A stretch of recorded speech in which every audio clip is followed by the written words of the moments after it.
Hello and welcome. Before we begin, take a moment to like this video if you enjoy it, and share where you're listening from, what country, what time it is for you. It's always fascinating to see who joins us from around the world. Now, let's ease into our story together. You wake to the crisp morning air of 1066, the scent of smoldering wood drifting from the hearth.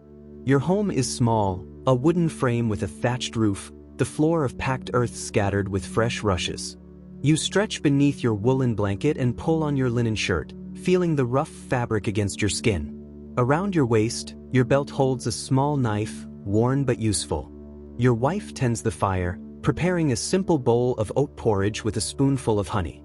The children stir quietly in their corner, unaware of the world's looming troubles. Outside, the village begins to wake, and the church bell rings softly in the distance. You step out, drawing in the fresh air, ready to face the day, unaware of the events that will soon ripple across England, changing life forever. The village stretches slowly awake. Women draw water from the well, their hands chilled by the morning air. Men head toward the fields, their boots leaving faint impressions in the soft earth, while children feed the chickens and pigs. You walk toward your forge, exchanging quiet greetings with neighbors. The smell of damp earth mingles with the scent of wood smoke. Life moves at a steady, familiar rhythm, and for a moment, all seems ordinary. But the whispers of unusual events drift through the village. The comet seen in April, talk of omens, and rumors of succession disputes in faraway London. You hear these stories but continue your work, feeling both part of and removed from the larger currents of change. At the forge, the warmth of the fire greets you. You rekindle the coals, their glow casting soft light across the stone walls. Today, you must make nails for a new barn and repair a broken plow. Each hammer strike sends a gentle rhythm through the air. Sparks drift lazily upward, illuminating the rough faces of your tools. Sweat forms at your brow, mingling with the smoke, but your hands know the work instinctively. In the distance, a rider approaches. It's a messenger, grim-faced, bringing news from the north. The Norwegian invasion has begun. The rhythm of your day falters, replaced by thoughts of uncertainty and the weight of what is coming. The rider's news spreads quickly. King Harald marches north, facing the Norwegian forces. You realize the possibility of being summoned to fight. At home, your wife notices your concern. She hands you another bowl of porridge, her movements steady but her eyes uneasy. Outside, the village hums with quiet anxiety, but life continues. Children play, unaware of the tension threading through the air. You return to the forge, your hammer striking metal with renewed purpose. Yet, even the familiar rhythm cannot quiet the knot in your stomach. Change is coming, and it will reach everyone, sooner or later.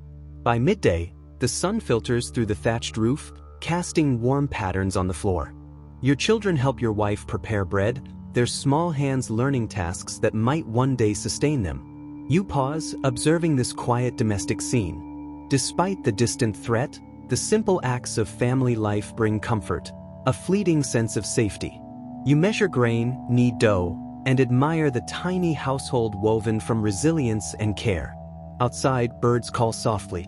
The wind moves through the village, rustling the wooden shutters. In these moments, the world feels both fragile and enduring, holding its breath before the upheaval begins in earnest. Days pass quietly as you work at the forge, the rhythmic clang of hammer on metal grounding you. Then travelers arrive with news. King Harald has marched north with astonishing speed and defeated the Norwegian invaders at Stamford Bridge. His brother and the Norwegian king have fallen.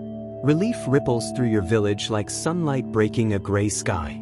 The victory feels distant, yet comforting. For a moment, the rhythm of life seems preserved. Children laugh a little louder, neighbors share small smiles. Still, an unease lingers, because England has not yet seen its final storm. Somewhere, across the channel, William of Normandy watches and waits. 3 days after Stamford Bridge, word spreads like wildfire. William of Normandy has landed on the south coast. The size of his force is staggering, disciplined and well-armed. Exhausted from the northern battle, England's army must now march south, leaving ordinary villagers like you to wonder what will happen next. At the forge, you continue work late into the night, producing weapons rather than plowshares. Sparks drift upward, illuminating your careful, weary hands. Outside, the wind carries the distant smell of the sea, hinting at the army's arrival, the inevitability of change pressing ever closer. The village feels different in the morning. Men gather, murmuring about their summons to fight. The village reeve reads out orders from King Harold. All able-bodied men may be called to arms. You are spared, for now, valued as a blacksmith. Yet the anxiety in the air is palpable. Mothers hold their children tighter, fathers exchange grim nods. The rhythm of daily life continues, baking bread, tending the animals, but each action carries the shadow of fear. Every creaking roof beam and whispering wind seems charged with tension. You take comfort in the forge, knowing your work may shape the battle even without your presence on the field. October approaches, and the distant news of battle reaches your ears. Harold's army faces William near Hastings. The descriptions are sparse, but enough to unsettle even the most stoic villagers. The Saxon shield wall holds, archers fire, and chaos spreads in waves. Your imagination fills in the gaps, the clang of metal and shouts echoing through your mind as you tend to your forge. Outside, leaves stir in the autumn wind, and the village continues in uneasy rhythm, each resident grappling silently with uncertainty. You pause, momentarily closing your eyes, wishing the world could remain at this calm, fragile pace. News eventually comes. King Harold has fallen, an arrow striking him in the eye, his army collapsing. The village feels the weight of loss like a physical presence. Yet you continue to move slowly through daily life, as if by motion you might resist despair. The forge's glow is comforting in its consistency. Sparks drift upward, disappearing into the dim light of the evening, much like the certainty of your former world.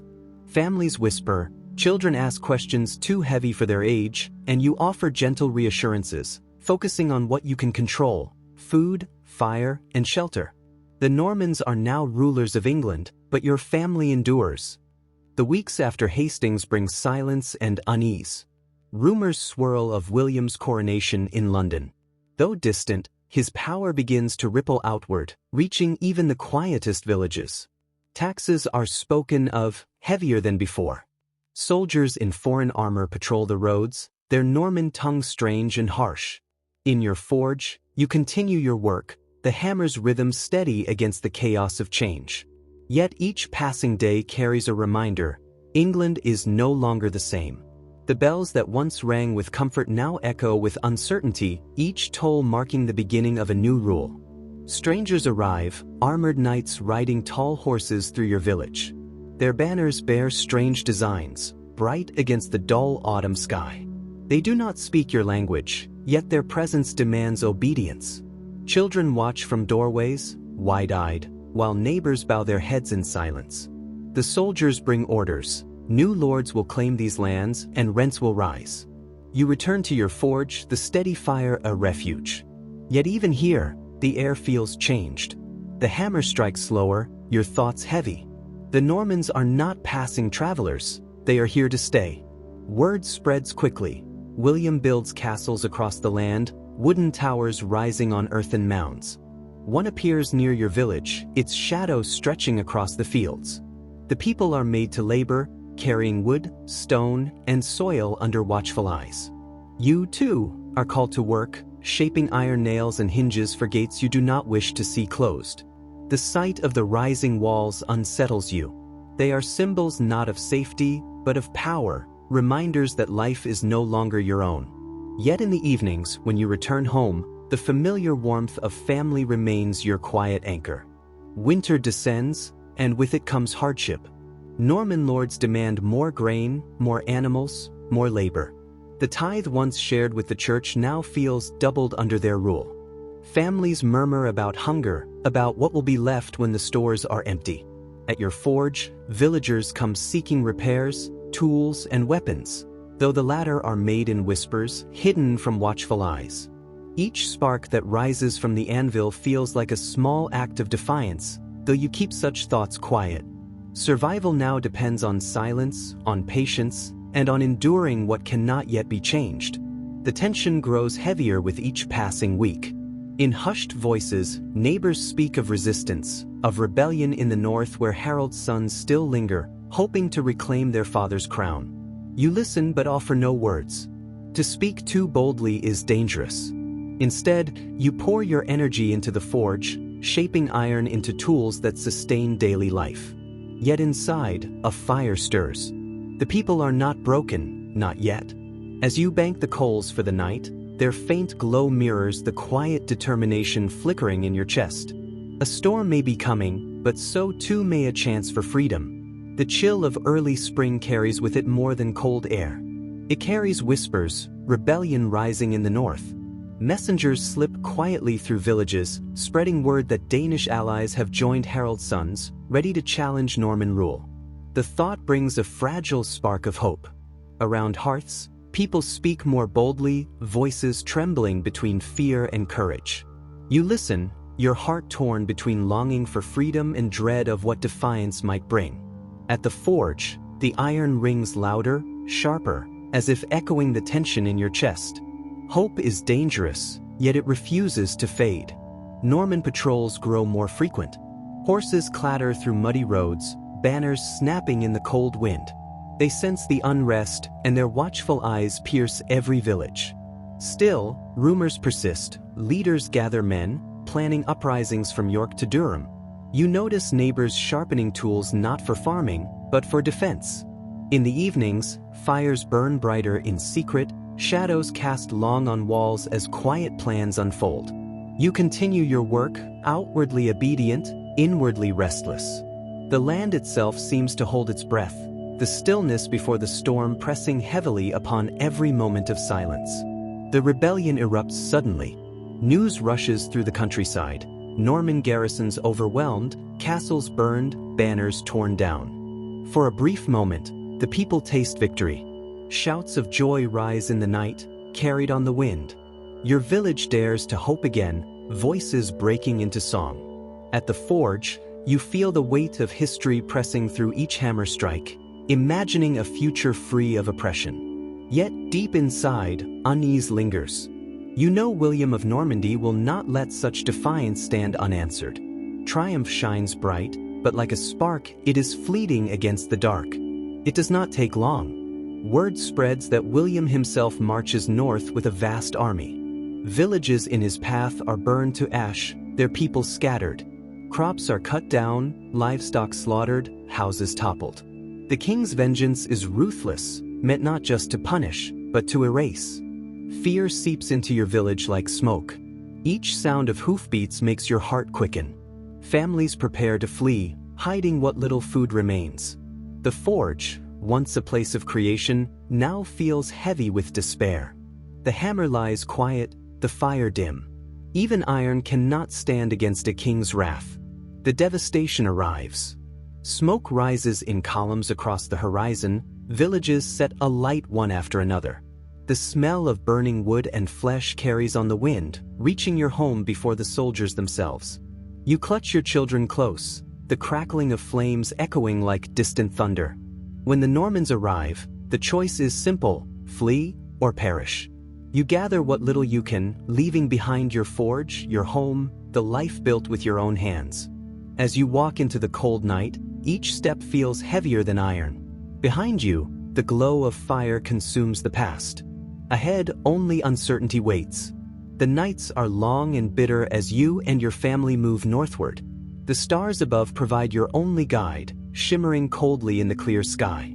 Frost crunches beneath your feet, and each breath hangs heavy in the air.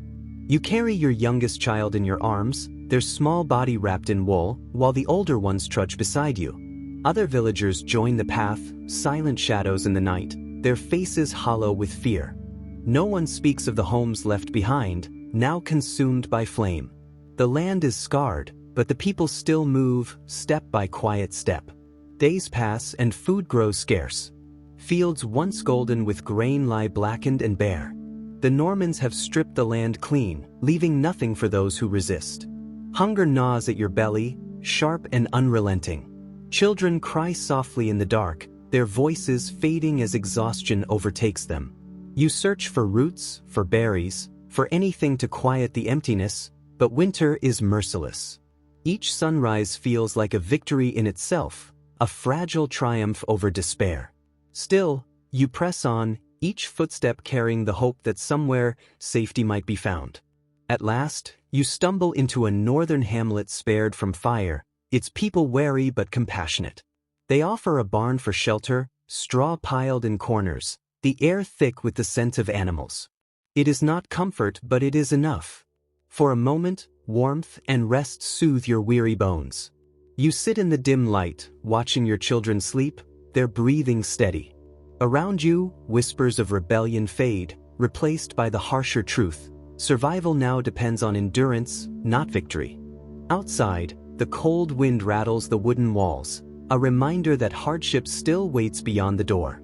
Snow begins to fall, silent and relentless, covering the scars of burned fields in a cold white shroud. The beauty of it is deceptive, masking hunger and despair.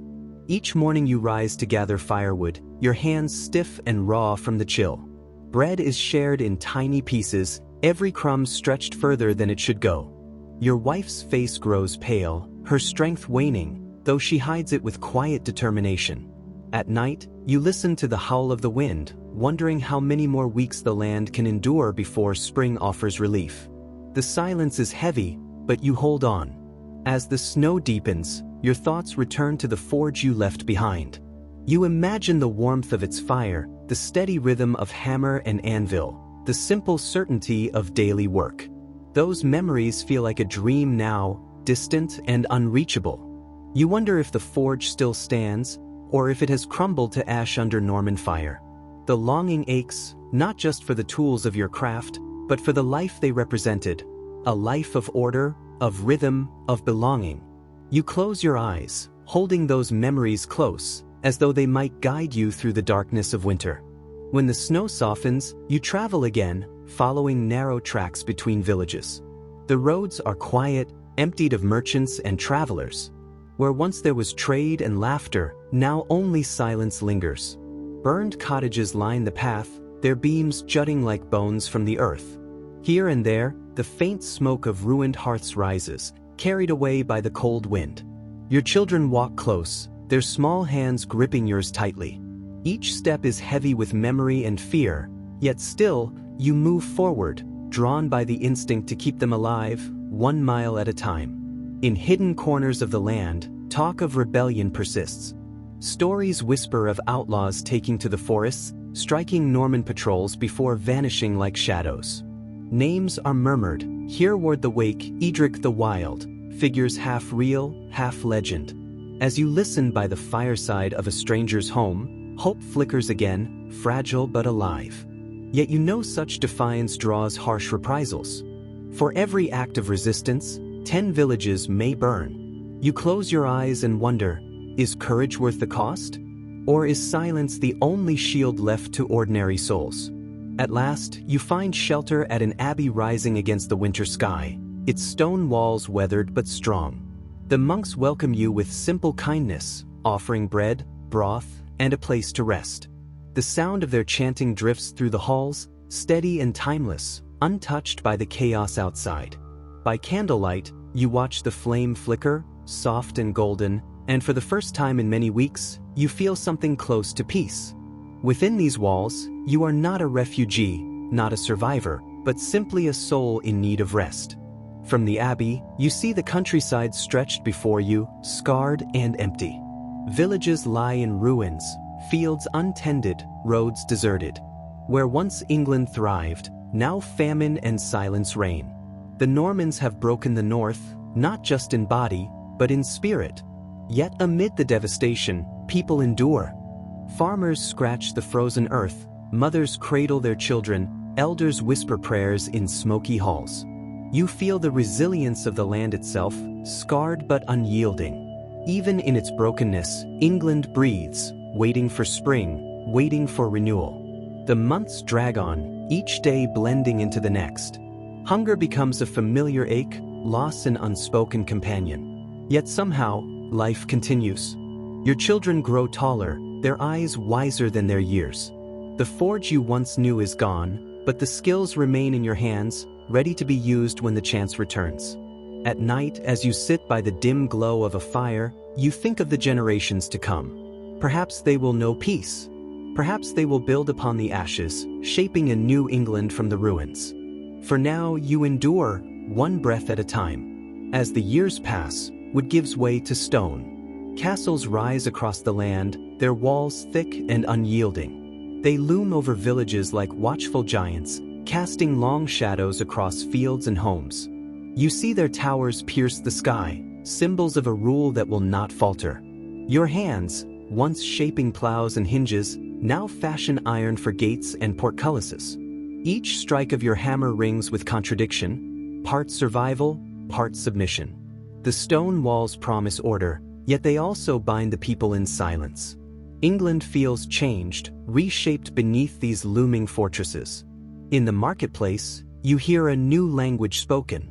Norman knights bark orders in French, their voices sharp and clipped. Clerks and scribes begin recording laws in Latin. The Saxon tongue still fills the homes and fields, but it no longer rules the courts or crowns. Your children grow curious, their ears catching strange new words, their lips trying to shape them. It feels both foreign and inevitable, a slow tide creeping across the land. You wonder if the old songs, the old words, will endure, or if they too will fade beneath the weight of conquest. The Normans count everything. Land, animals, tools, and even the very people are listed in their great survey. Men with ink-stained hands record every detail, marking ownership and duty. They say it will be called the Doomsday Book, a judgment of England's worth. To you, it feels like a binding, each name tied to burden. Taxes rise, rents increase, and what little remains after harvest is claimed by lords you do not know. Still, you work, your hammer steady, your back bent, clinging to the rhythm of labor. It is the only rhythm left that feels your own. Through it all, the church endures. The abbey bells toll as they always have, calling the faithful to prayer. Yet even here, change seeps in. Norman bishops replace Saxon priests, Latin chants echo in new voices. You kneel beside your children, whispering prayers in your own tongue, trusting that God hears all languages. The stone arches rise above you, grand and heavy, symbols of faith but also of power. In the dim light of candles, you search for peace, reminding yourself that faith is older than kings, older than conquest, older even than stone. Time moves forward, carrying you with it. Your children grow into youth, their shoulders broader, their eyes keen. They know a world you did not, a world where Norman lords rule, where French words mix with Saxon, where stone castles and abbeys dominate the land. Yet they also know the old ways, the rhythms of forge and field, the songs whispered by their mother at night. You watch them with quiet pride, knowing they carry both past and future within them. The world has changed, but life, stubborn and enduring, still finds its way. The village market is no longer the place you once knew. Stalls brim with Norman goods, wine from France, spices from faraway lands, cloth finer than anything woven before. The air hums with voices, Saxon and Norman mingling uneasily. You notice new weights and measures, enforced by the lords, and new coins stamped with William's image. Trade feels heavier now, each exchange bound by rules not your own. Yet amid the noise and bustle, familiar faces remain, neighbors haggling, children laughing, the smell of fresh bread wafting through the air. Change presses in, but the heart of village life endures. The forge remains your anchor. Day after day, the hammer strikes, steady as breath. You shape horseshoes for Norman knights, plowshares for Saxon farmers, hinges for abbey doors. The fire burns as it always has, though its purpose shifts with the times. The rhythm comforts you, the heat on your face, the ringing in your ears, the glow of molten iron giving way to form. In those moments, conquest and burden fade. There is only work, only creation. And though the world beyond the forge changes endlessly, the fire answers to no king. At night, your family gathers by the hearth. Your wife hums the songs of old, her voice soft against the crackling flames. The children listen, eyes heavy with sleep, their lips mouthing words passed down through generations. These songs are not written in books, not sung in courts, but they hold the heart of your people. In the music, you hear memory of freedom, of fields untouched by fire, of mornings before the weight of conquest.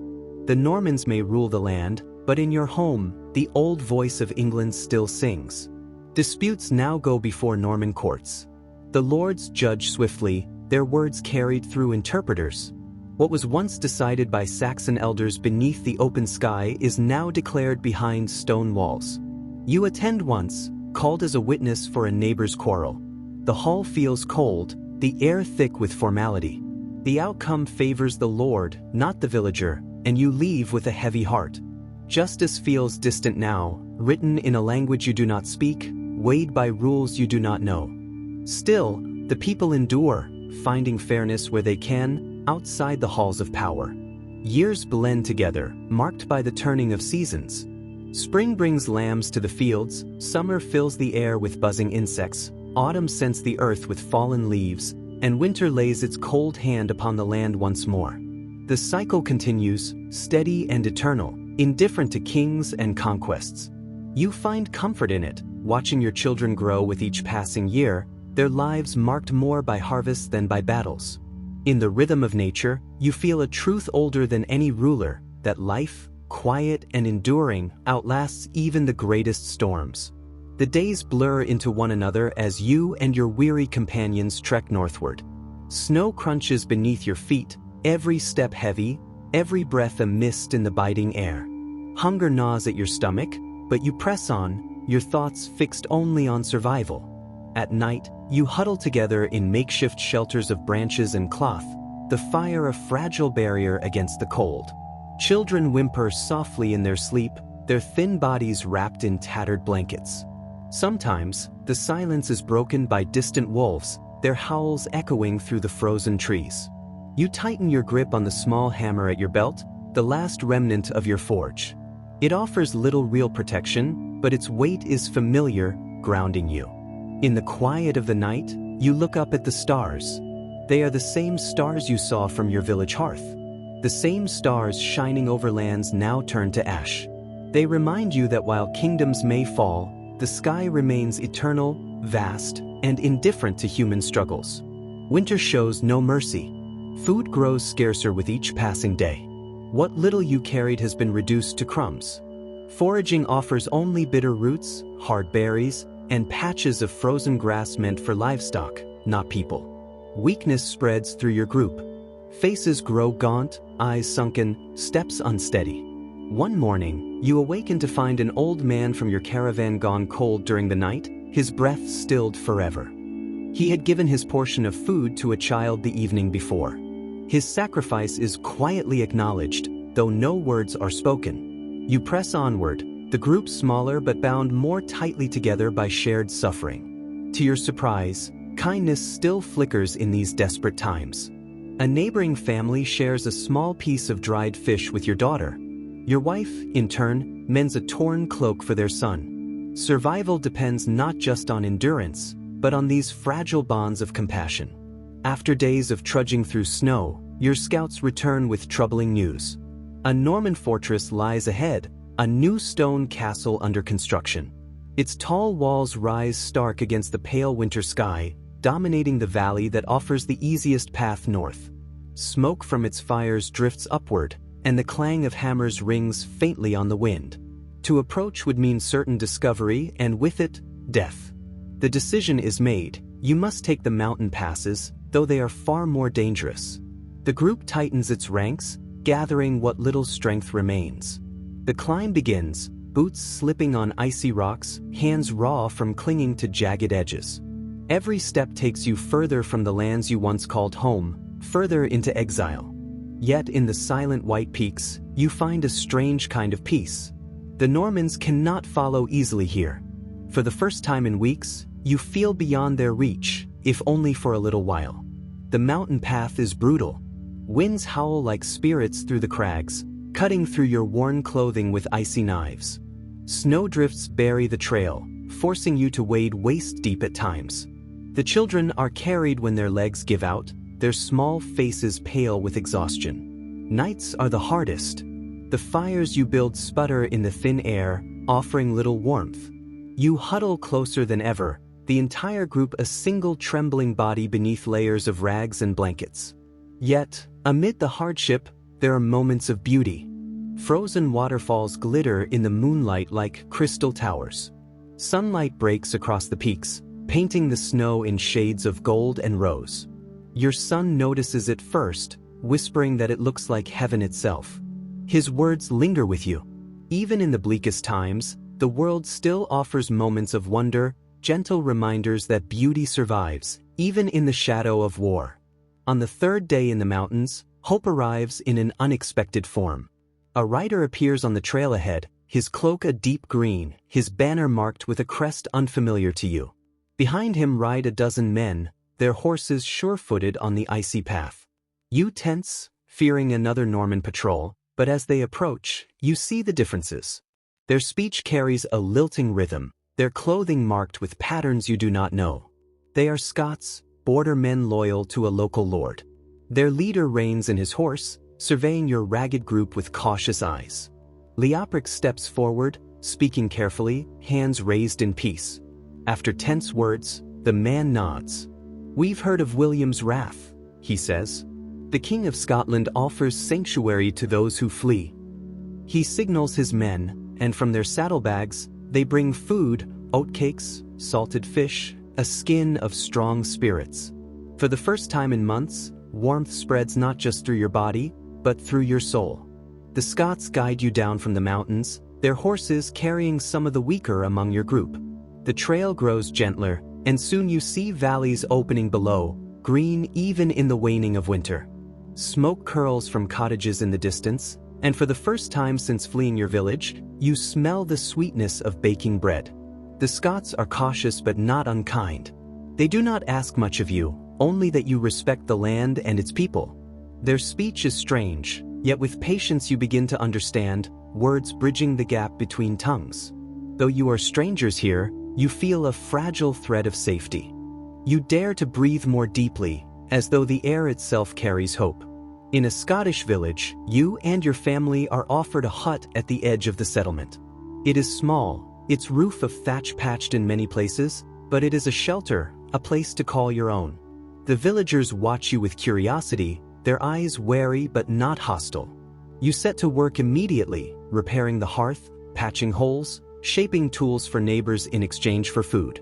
Slowly, trust begins to form. Children from the village play with your own, their laughter a sound you thought you might never hear again. Life is still hard, but now it feels possible.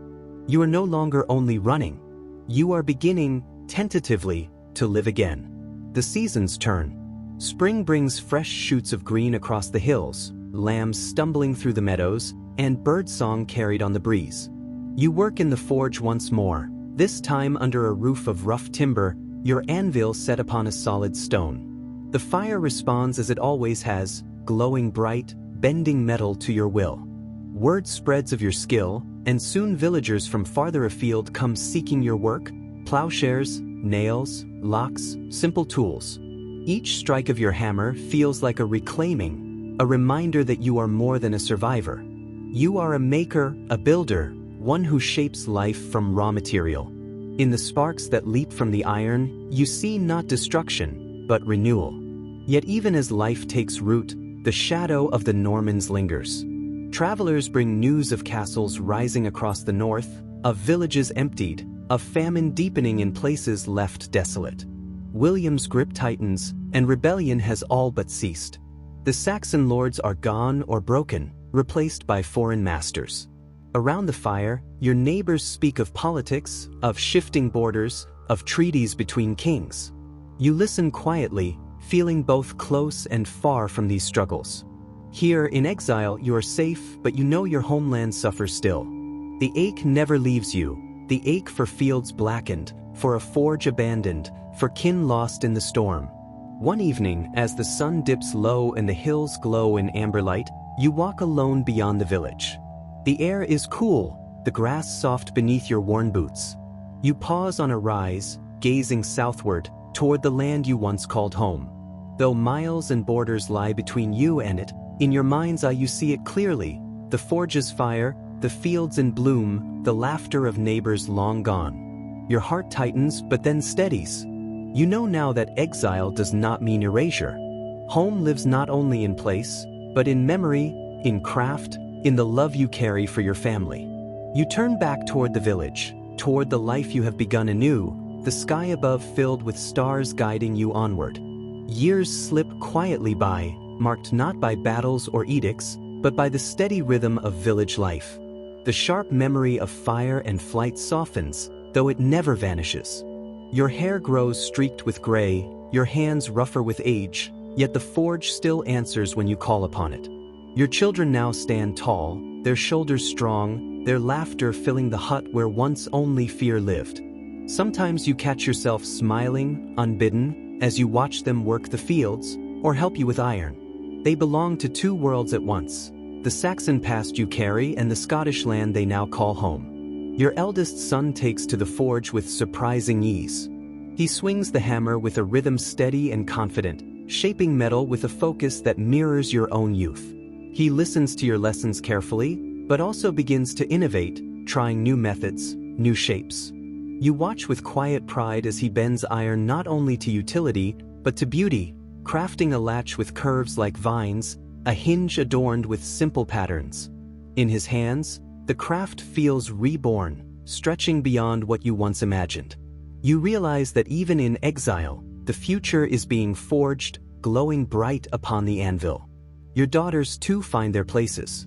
One learns the art of weaving, her hands quick and deft at the loom. Another tends the sick, her touch gentle, her voice soothing.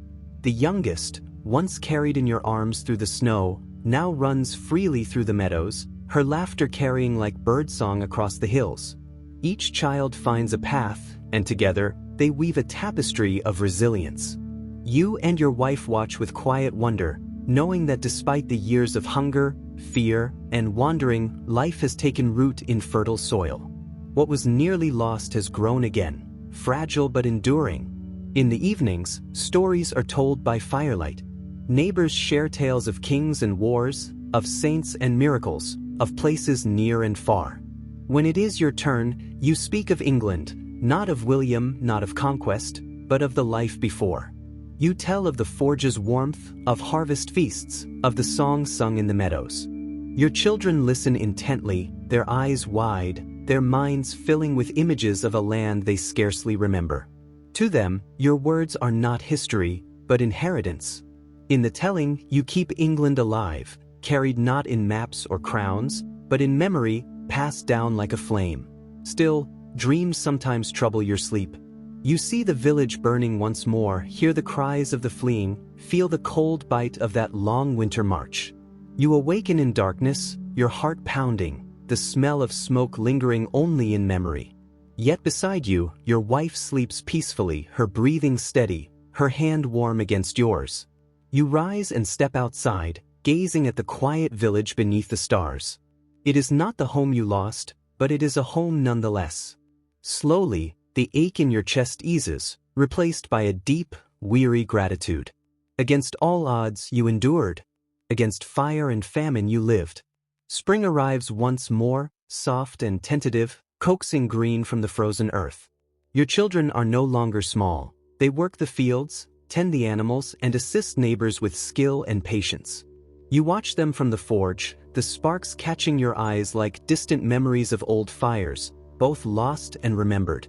The seasons turn, slow and inevitable, and you marvel at how time heals even the deepest scars. Though England lies far to the south, scorched and altered, life here continues. Nature endures. Life endures. You breathe deeply, the scent of grass and wood smoke a comfort you hadn't known you could feel again. One morning, a traveler arrives from further north, speaking of Scottish towns and growing trade along the coasts. He brings news of other English refugees who have settled safely, creating small communities of their own. Hearing of them, your heart swells with cautious hope. Perhaps the scattered pieces of your people are not entirely lost. At the forge, you work with renewed focus, shaping metal for doors and tools, but also for simple locks and hinges that symbolize stability and permanence. Each piece crafted is a claim on the world, a statement that you, and those who fled with you, still exist and still endure. Your wife continues her work, tending the home, the small garden, and caring for the sick in the village. Her hands are strong, her presence steady, and her wisdom sought by neighbors. Even the children rely on her guidance, learning from her patience and care.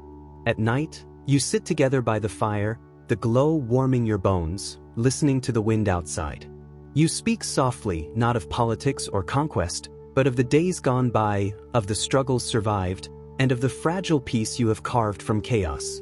In these quiet moments, you find a serenity that once seemed impossible, a sense of completion within the ongoing flow of life.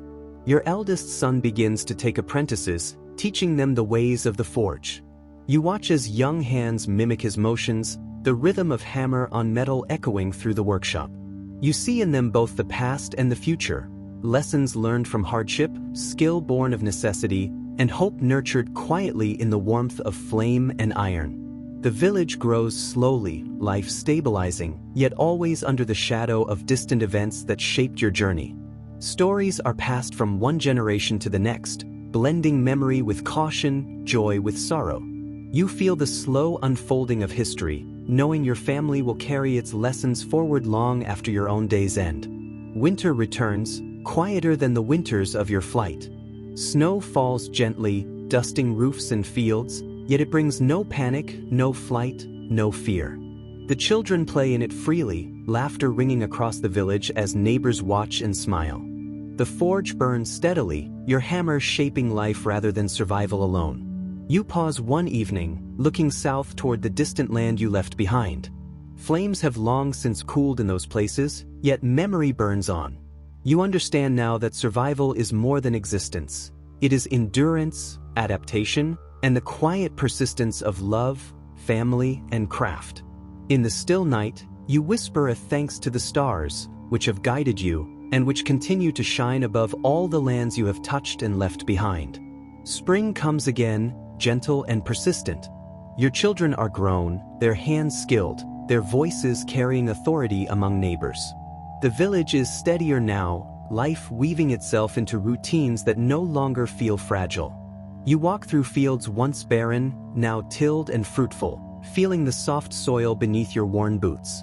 The memory of the North's harrying lingers, a shadow on the edges of thought, but it no longer dictates daily life.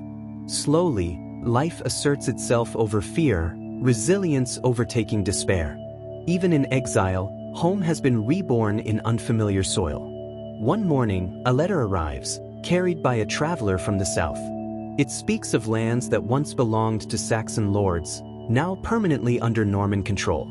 Stories of castles rising, villages burned, and people displaced are recounted. You read the words silently, feeling a pang of grief for a land you may never see again. Yet as you close the letter, a quiet determination settles in your chest. The past cannot be reclaimed, but life continues. Your forge, your family, your place in this new land, all are reminders that survival is more than endurance.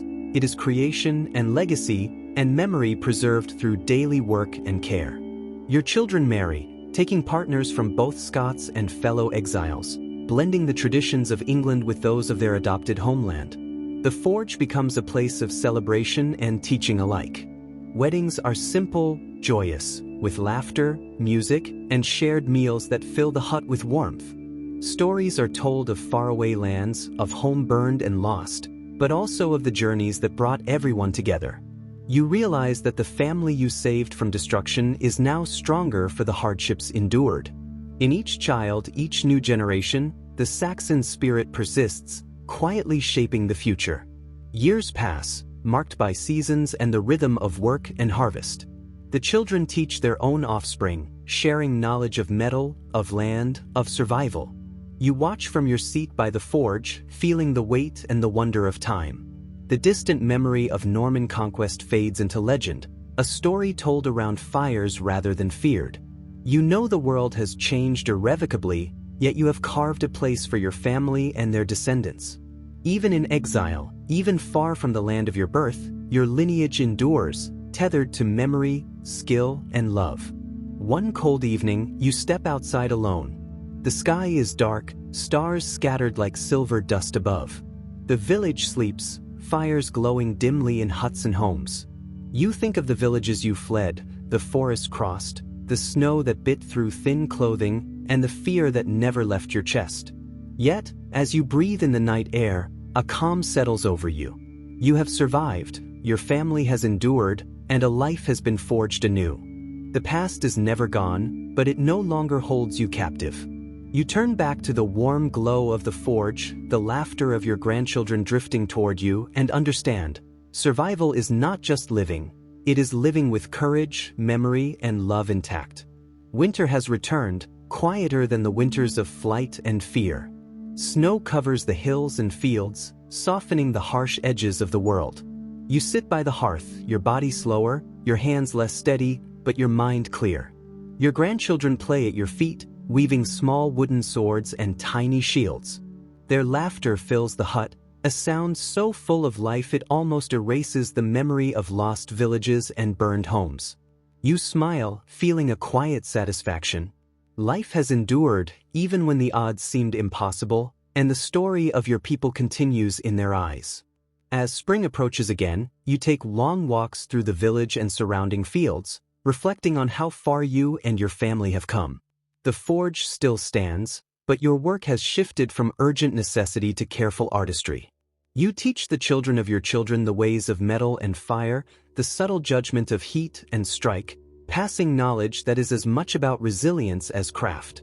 Every swing of the hammer, every shape formed in the glowing metal, carries the echo of your ancestors and the lessons learned in exile. News comes occasionally from the south. The lands you once knew, still under Norman rule, have slowly rebuilt. Castles dominate the countryside, markets bustle, and new lords govern. The tales are distant now, more history than threat. You listen, acknowledging the changes but knowing they no longer define your life. Your own life, and that of your children, is here, in this small Scottish village where survival has grown into stability. You realize the true victory of endurance is not reclaiming what was lost, but creating something enduring from the ashes. One evening, the wind rustles through the trees, carrying the scent of wood smoke and spring thaw. You sit outside, your wife beside you, both of you watching the children run along the slopes, their voices echoing against the hills. You feel the weight of decades, the memory of fire, flight, hunger, and fear, but it is tempered now with gratitude. The harsh lessons of the past have forged a life of connection and resilience. You know your family will continue, and that even if your memory fades, the legacy of endurance, skill, and love will endure beyond you. At last, night falls, quiet and profound. Stars blanket the sky, distant and eternal. You gaze upward, thinking of the villages you left behind, the forests crossed, the fires that shaped your past. In your heart, you carry both sorrow and pride, a memory of loss and the fulfillment of survival. Your children, grandchildren, and neighbors sleep peacefully inside the hut. The forge burns softly, a symbol of life and continuity. You close your eyes, letting the gentle warmth of the fire and the faint rustle of the wind lull you. For the first time in many years, you feel wholly at peace. Against all destruction, all conquest, all fear, life has endured. Spring has finally arrived, and with it the promise of renewal. The snow has melted from the hills, and the first green shoots of barley and oats push through the rich Scottish soil. Birds return, their calls filling the morning air with a sense of awakening. Your settlement is alive with activity. Men are repairing fences and clearing additional fields. Women tend to gardens, transplanting seedlings that will soon provide vegetables and herbs for the coming summer.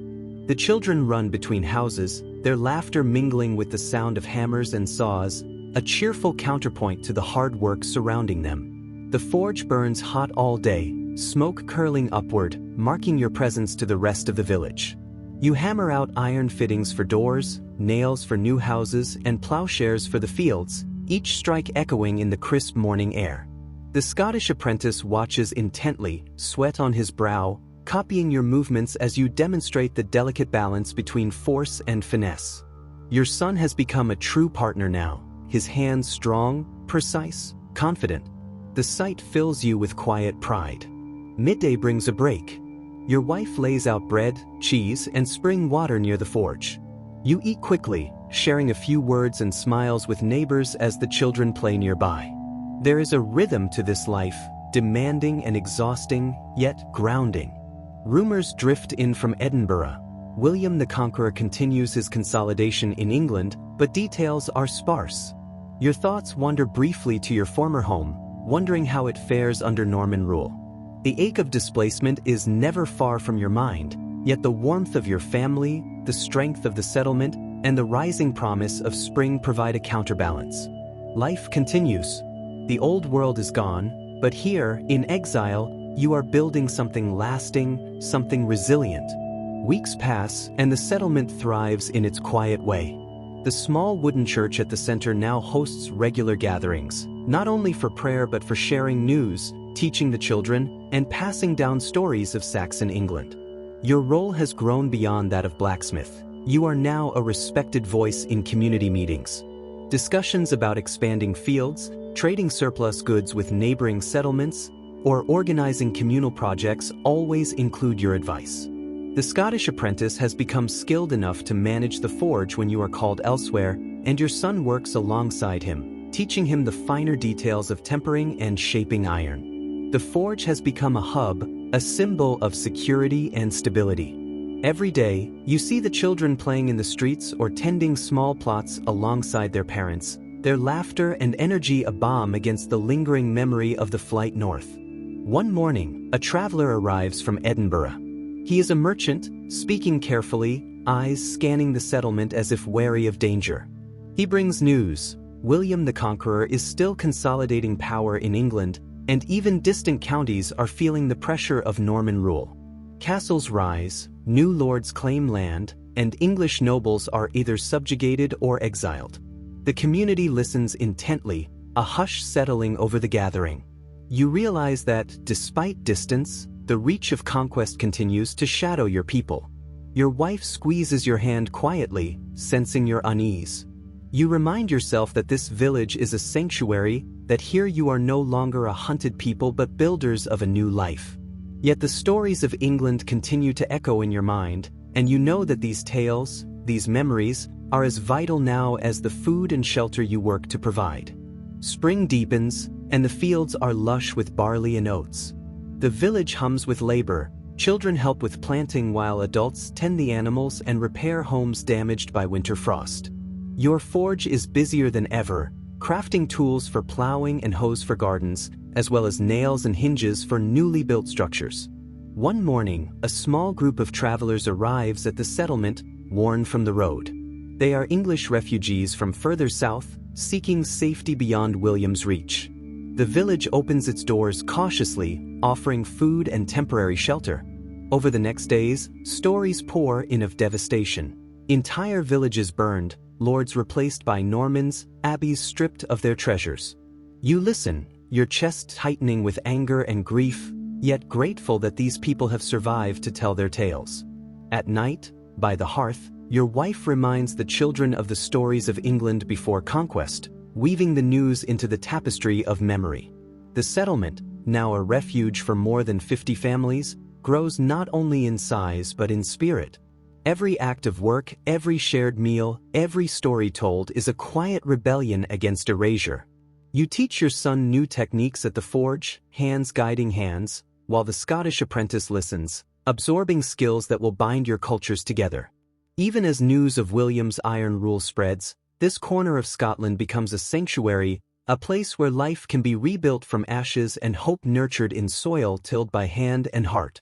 Summer arrives in full force, bringing long days of sunlight and warmth to the settlement. The children play in the fields, their laughter mingling with the lowing of cows and the bleating of sheep. Your forge glows from dawn to dusk, and the rhythmic hammering of iron against steel becomes part of the village's heartbeat.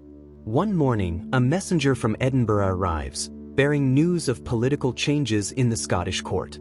King Malcolm has granted additional lands to English refugees, hoping to secure loyalty and build stronger ties with those displaced by Norman rule. The village council gathers to discuss the opportunity, weighing the promise of more fertile land against the dangers of expanding too quickly. You advocate caution, remembering the hardships your community faced in its first months. Yet the chance to establish orchards and fields that can sustain future generations is too important to ignore.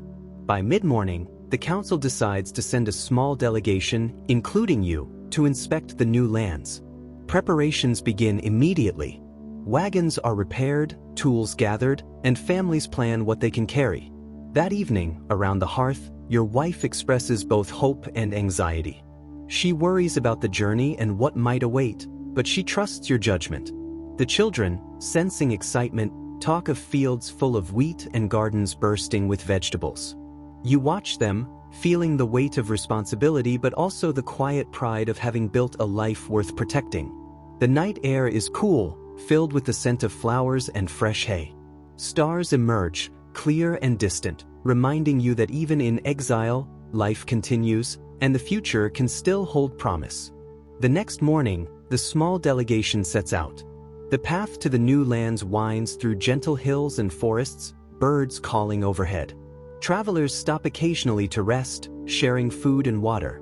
You notice the soil along the way, rich and dark, promising good harvests, and your mind begins imagining rows of barley and wheat orchards and gardens. By late afternoon, you reach the first plots. They are overgrown with brambles, wild grass, and small trees, but the land is clearly fertile. You walk the fields, considering irrigation, paths, and placement of houses. Plans are made, sketches drawn in the dirt with sticks. Upon returning to the village, you relay the news. The settlement buzzes with renewed energy. Some families volunteer immediately to move, while others stay behind, cautious of the unknown. Work begins at dawn, clearing land, cutting timber, and marking boundaries. Your forge becomes even busier, producing tools for the settlers, plowshares, and nails for new structures. Children help by collecting stones, carrying water, and keeping spirits high with songs. The community is unified by purpose, rebuilding hope from the remnants of exile. By midsummer, a few families have relocated to the cleared lands. Temporary shelters are built from wood and thatch, and small plots are sown with barley, oats, and vegetables. The older children from the village help guide the newcomers, teaching them the techniques your settlement developed over the years. Your son proves invaluable, supervising construction while continuing to learn advanced smithing. Nights are long and tiring, but the sight of emerging green fields keeps everyone motivated. Meanwhile, news reaches the settlement from Edinburgh. King Malcolm has dispatched scouts to monitor Norman activity near the northern borders. While Scotland remains largely safe, skirmishes are reported, reminding the refugees that danger may never be far. Your community discusses defense, creating simple barricades, clearing lines of sight, and ensuring everyone knows safe spots. The atmosphere balances between cautious vigilance and daily life, a tension that has defined the settlement since its founding. Late summer brings a festival to celebrate the planting season. Though modest compared to the harvest festivals of England, it is vibrant with music, storytelling, and shared food. The children perform songs learned from your wife and the elder women, recounting tales of Saxon heroes. Even newcomers who never saw England participate, learning about the past through story and ritual. Around the fire, elders remind everyone that these traditions keep their culture alive despite exile, a small defiance against the Norman Conquest. Autumn follows, and the first crops of the new lands are ready for harvest. Families work together to gather wheat, barley, and vegetables. The harvest is not enormous, but sufficient to feed the growing population. Your forge creates tools for threshing and plowing, and your son takes pride in helping others maintain equipment. Your daughter supervises communal cooking, teaching young mothers efficient ways to prepare food for large groups. Every meal becomes a celebration of resilience and survival. A trader from Edinburgh visits, offering cloth, salt, and metal goods in exchange for ironwork. He shares rumors of unrest in England, small rebellions, Norman taxes, and resistance from hidden pockets of Saxon loyalty. The news is both frightening and inspiring. It reminds the refugees that they are part of a wider story, not isolated in their exile. Discussions about whether to aid rebellions are heated, but practical concerns prevail. For now, survival and community building take priority over distant wars.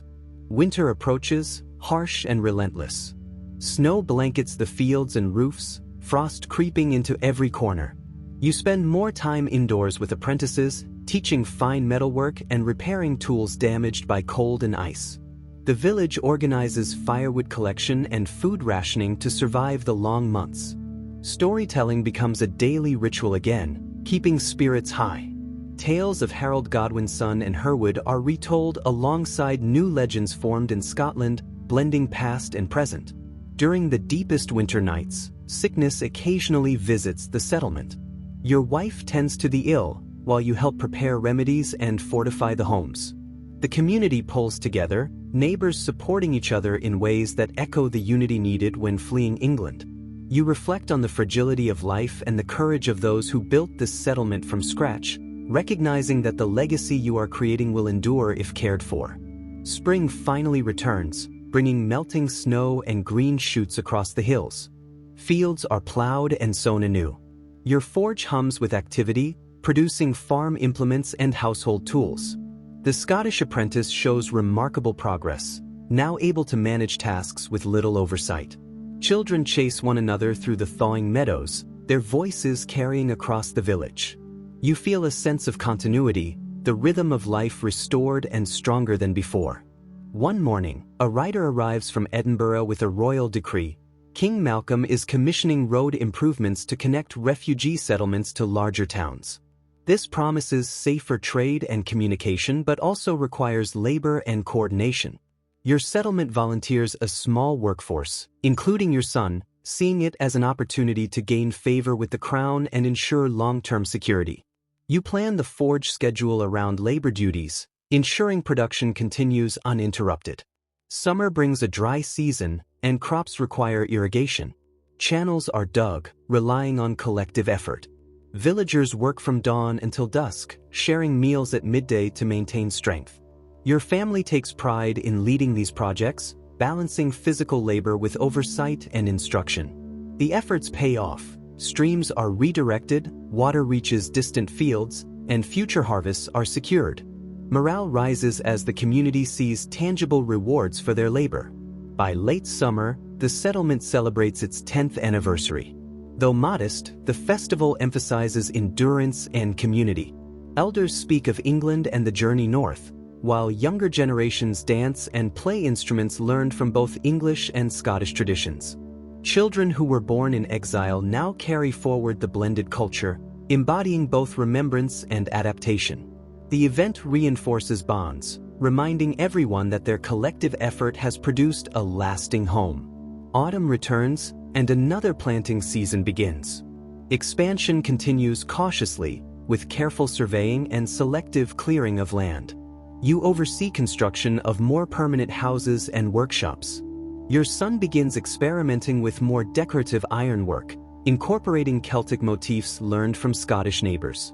Trade grows, with neighboring settlements requesting tools and crafted items.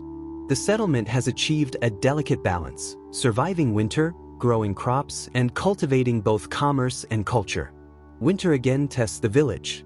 Snowdrifts block paths, and supplies run low at times.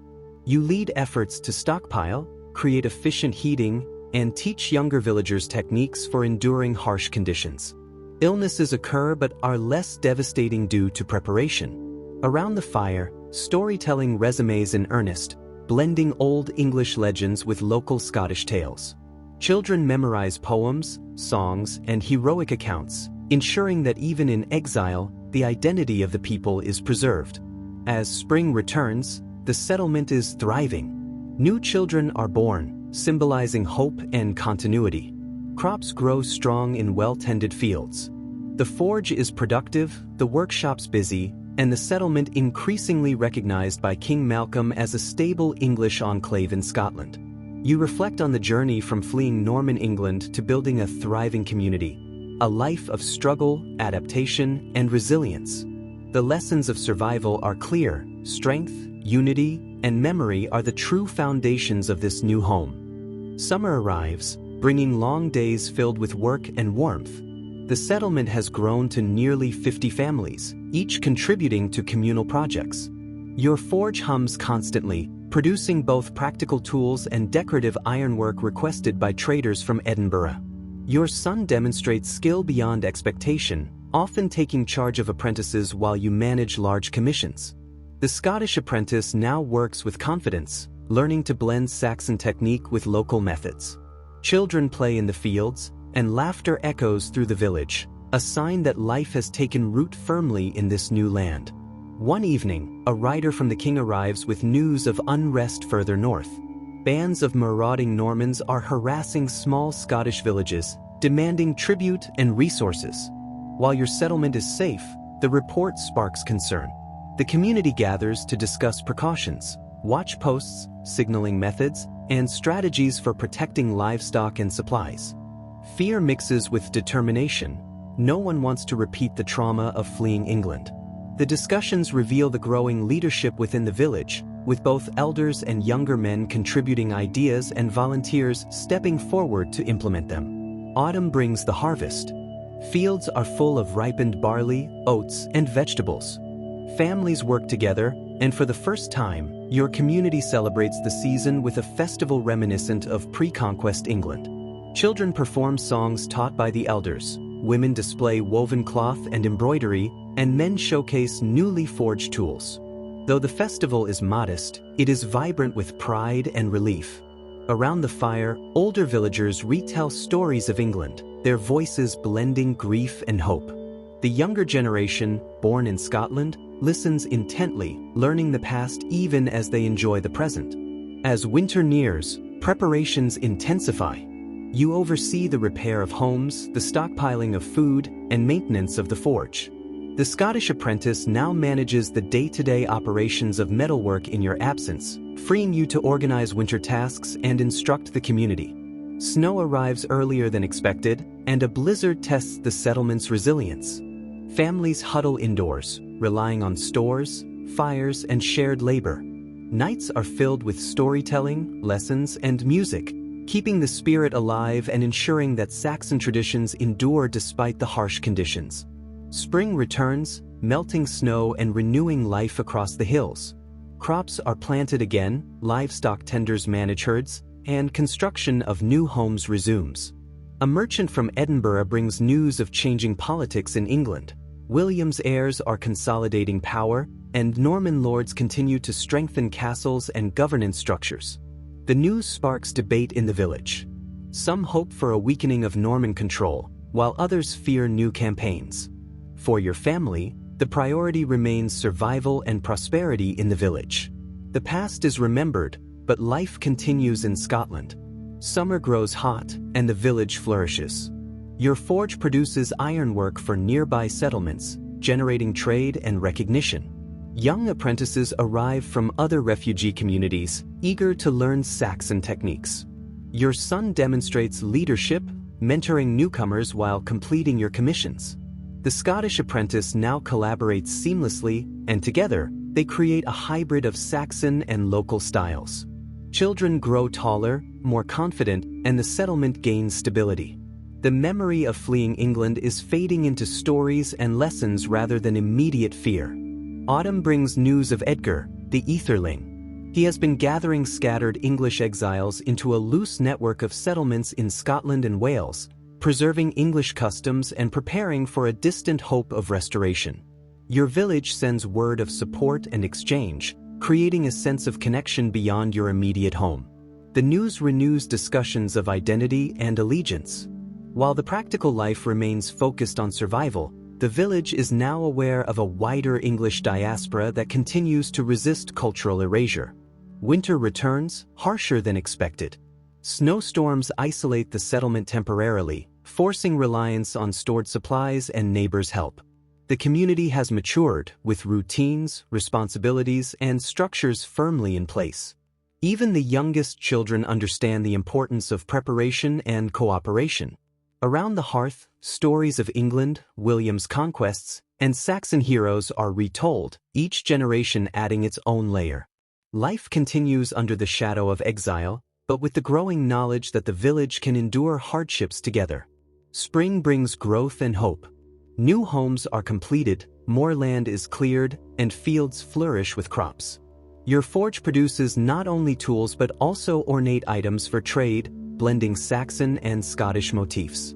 The village gains recognition from King Malcolm, ensuring continued protection. The Scottish apprentice now takes on students of his own, ensuring skills are passed down. The children born in exile begin to form the first generation of Scots English, a bridge between cultures that promises the continuation of Saxon traditions in this new land. Summer arrives, and your settlement celebrates a decade since the first refugees arrived. Families gather in the central hall, sharing food, songs, and stories. The festival honors endurance, community, and memory. Your son now runs a portion of the forge independently, and the Scottish apprentice demonstrates impressive craftsmanship, symbolizing the blending of cultures. Children perform both Scottish and Saxon songs, embodying a future shaped by both past and present. You watch from the hearth, aware that the journey from fleeing William's conquest to building a thriving settlement has created a legacy that will endure for generations. Autumn arrives, crisp and golden. The village is thriving, yet there's a quiet reflection in the air. Children play in the orchards, the first apples being harvested. You walk through the settlement, inspecting homes, speaking to families, and offering guidance. The forge continues to hum, producing tools, nails, and decorative ironwork. Trade with nearby Scottish villages grows, and the settlement begins to gain a reputation for craftsmanship and resilience. Visitors marvel at the organization and spirit of a community born from exile. Winter settles in early, heavier than expected. Snow blankets the hills and fields, and families huddle indoors. Your forge provides warmth and utility. Villagers gather there to repair tools, sharpen blades, and learn new techniques. Fires crackle in every home, and storytelling becomes vital to maintaining morale. Tales of Saxon heroes, of England before the Normans, and of the flight north circulate among children and adults alike. The oral tradition is strong, and everyone takes part, ensuring that memory survives even as the present is harsh and uncertain. Spring brings thawing rivers and new growth. Crops are planted, livestock grazes, and children roam freely.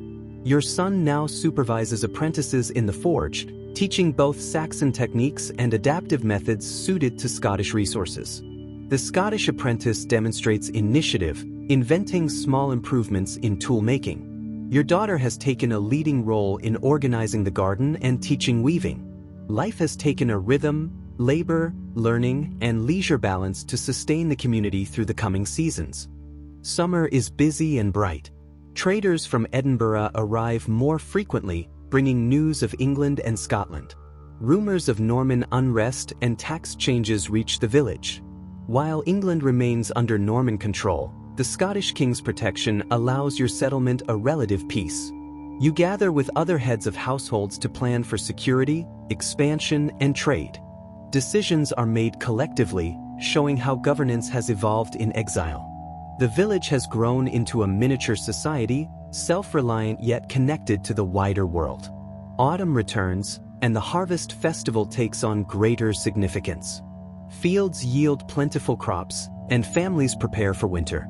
The festival is filled with songs, dances, and storytelling. Children perform tales of Saxon heroes, while adults recount their experiences fleeing Norman armies. You notice the younger generation absorbing both memory and culture, learning English history even as they navigate their lives in Scotland. It is a delicate balance between remembrance and adaptation, ensuring heritage is preserved while life moves forward. Winter deepens, long and merciless. The settlement relies on stored crops, firewood, and communal support. Your forge becomes a hub, both for warmth and for essential labor. Villagers repair tools, mend clothing, and craft implements needed for spring planting. Your son's skills now rival your own, and he manages apprentices independently. The Scottish apprentice is becoming a master in his own right. Inside homes, fires glow, meals are shared, and stories continue. The community thrives despite adversity, a testament to resilience forged through years of struggle. Spring's return is celebrated with planting and preparation for new growth.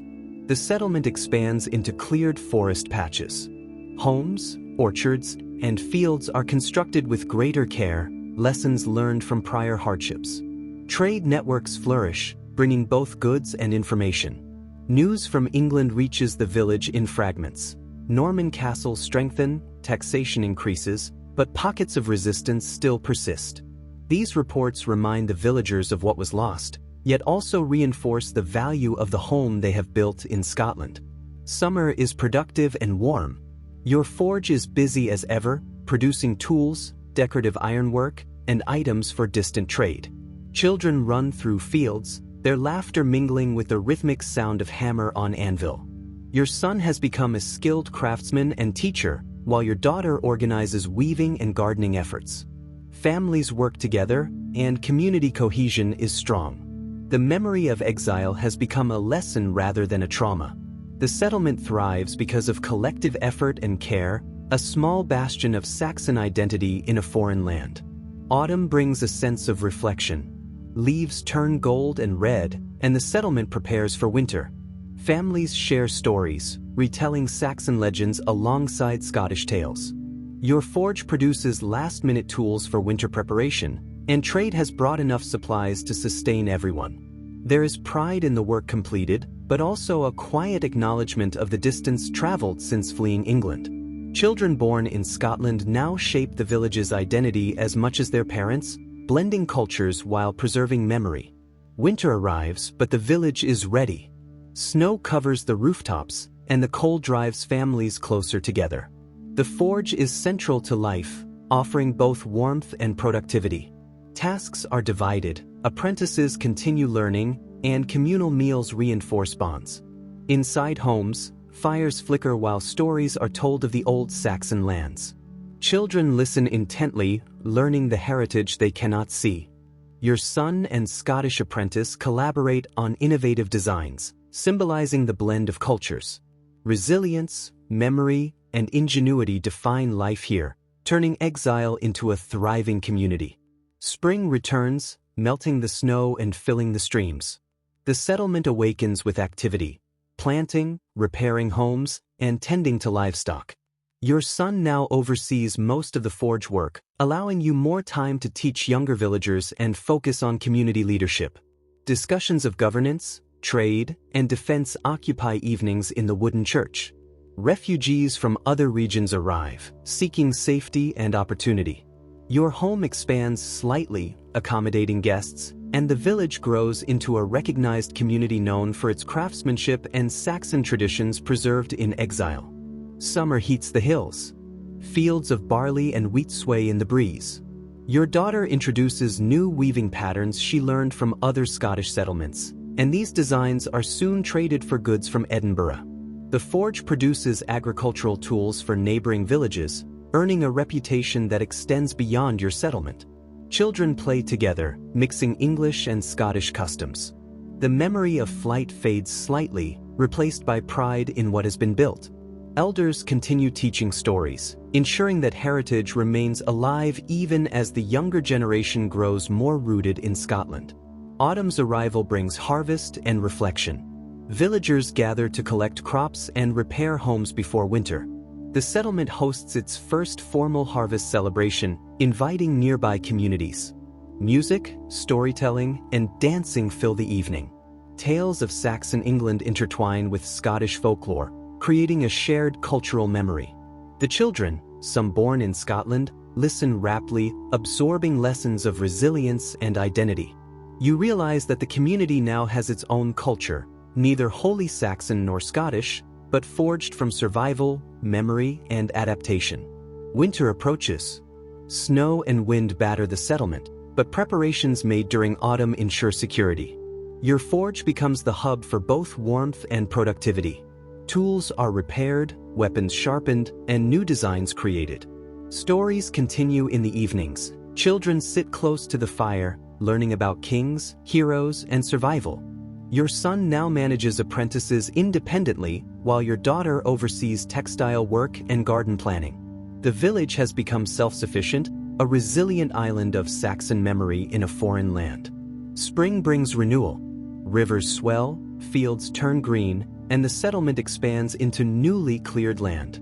The forge produces tools for construction and agriculture, supporting the growing population. Visitors from other English communities arrive, sharing news of Norman control, tax pressures, and small acts of resistance.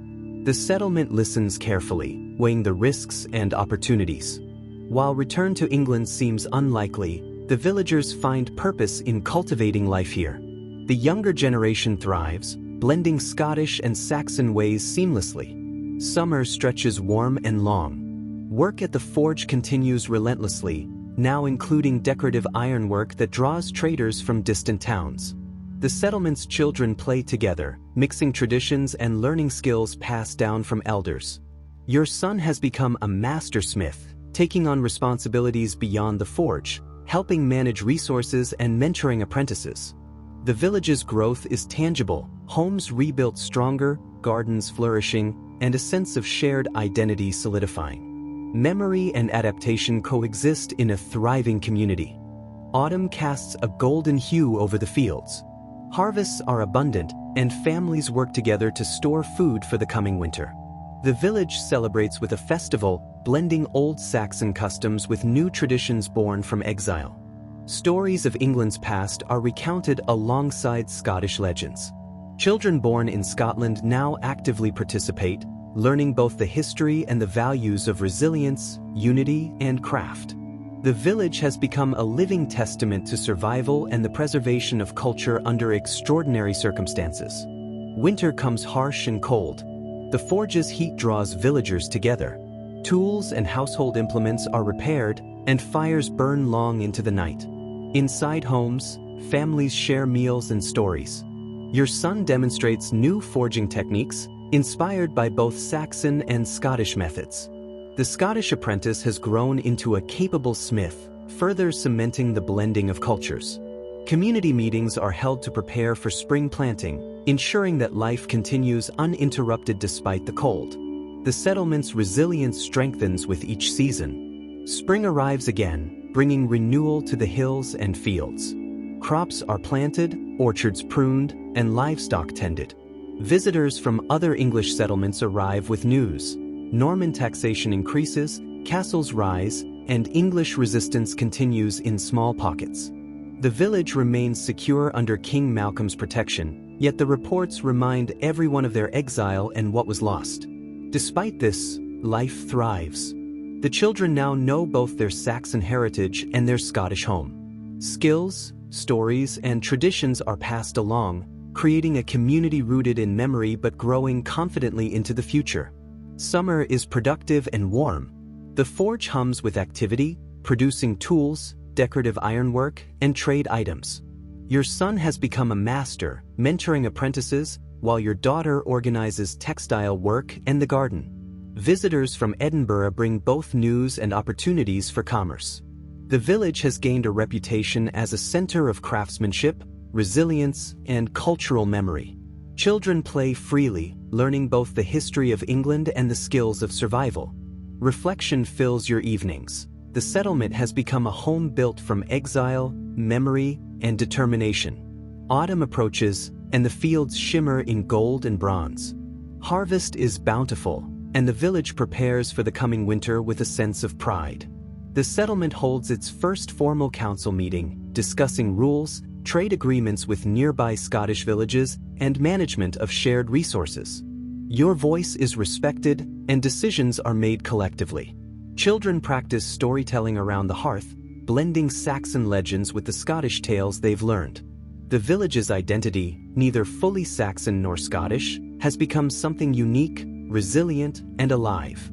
Winter settles over the hills, blanketing the village in snow. The forge is warm and busy, repairing tools and crafting implements for spring planting. Families gather inside their homes, sharing meals and stories.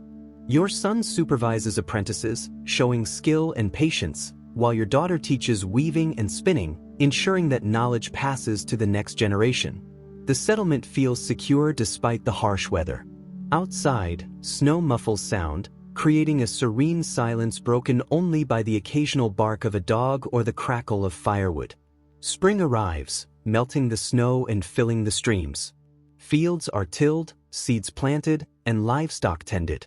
Refugees from other regions visit, bringing news of Norman rule and distant acts of resistance. The settlement absorbs these stories with caution. Memories of past hardships temper hope. Yet the villagers work together, cultivating both land and culture.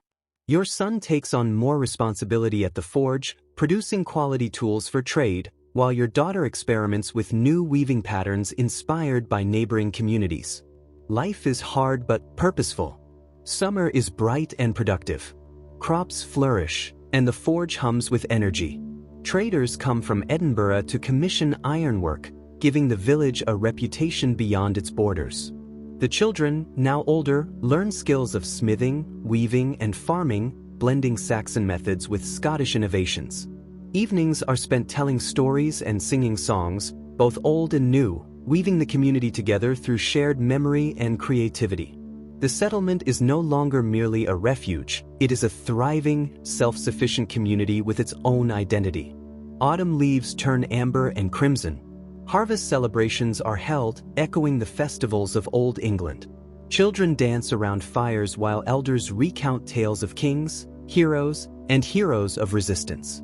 The village council organizes improvements for the coming winter, reinforcing roofs, storing food, and planning trade.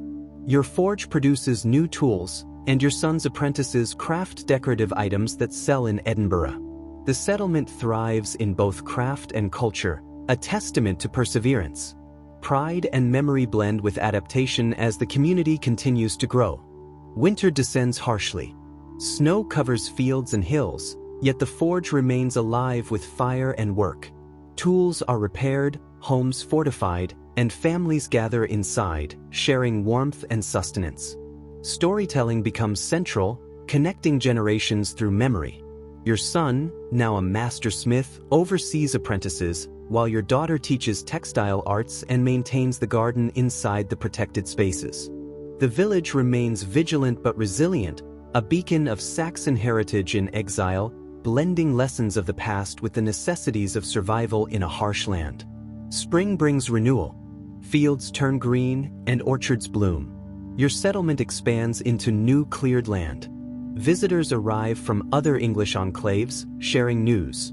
Norman taxation is rising, castles continue to expand, yet resistance persists in remote areas. The community listens, weighing risks and opportunities. Children born in Scotland grow into their dual heritage, learning both Saxon stories and Scottish customs. Your forge thrives with work, producing tools and decorative ironwork, and your role in guiding both community and family continues, shaping the village's future. Summer heats the hills. Forge work continues, producing tools for trade and construction. The settlement gains a reputation for craftsmanship and reliability. Children learn skills under your supervision, blending old and new techniques. Women tend gardens, weave textiles, and manage homes. Evening gatherings around fires recount the past, England as it was before conquest, the flight north, and the resilience that brought them here. The younger generation absorbs these stories, grounding the community in both memory and present survival, creating a living cultural heritage. Autumn harvests arrive. Crops are gathered, and the village prepares for winter. A festival celebrates survival, resilience, and continuity. Stories are shared, with children acting out tales of Saxon heroes. Trade with neighboring settlements flourishes, and your forge produces tools that are in demand far beyond the village. The community feels stronger, rooted in shared work, memory, and culture. Pride in accomplishment is tempered by awareness of what was lost in England and gratitude for what has been built here, carefully, season by season. Winter is cold, with long nights and snow-covered roofs.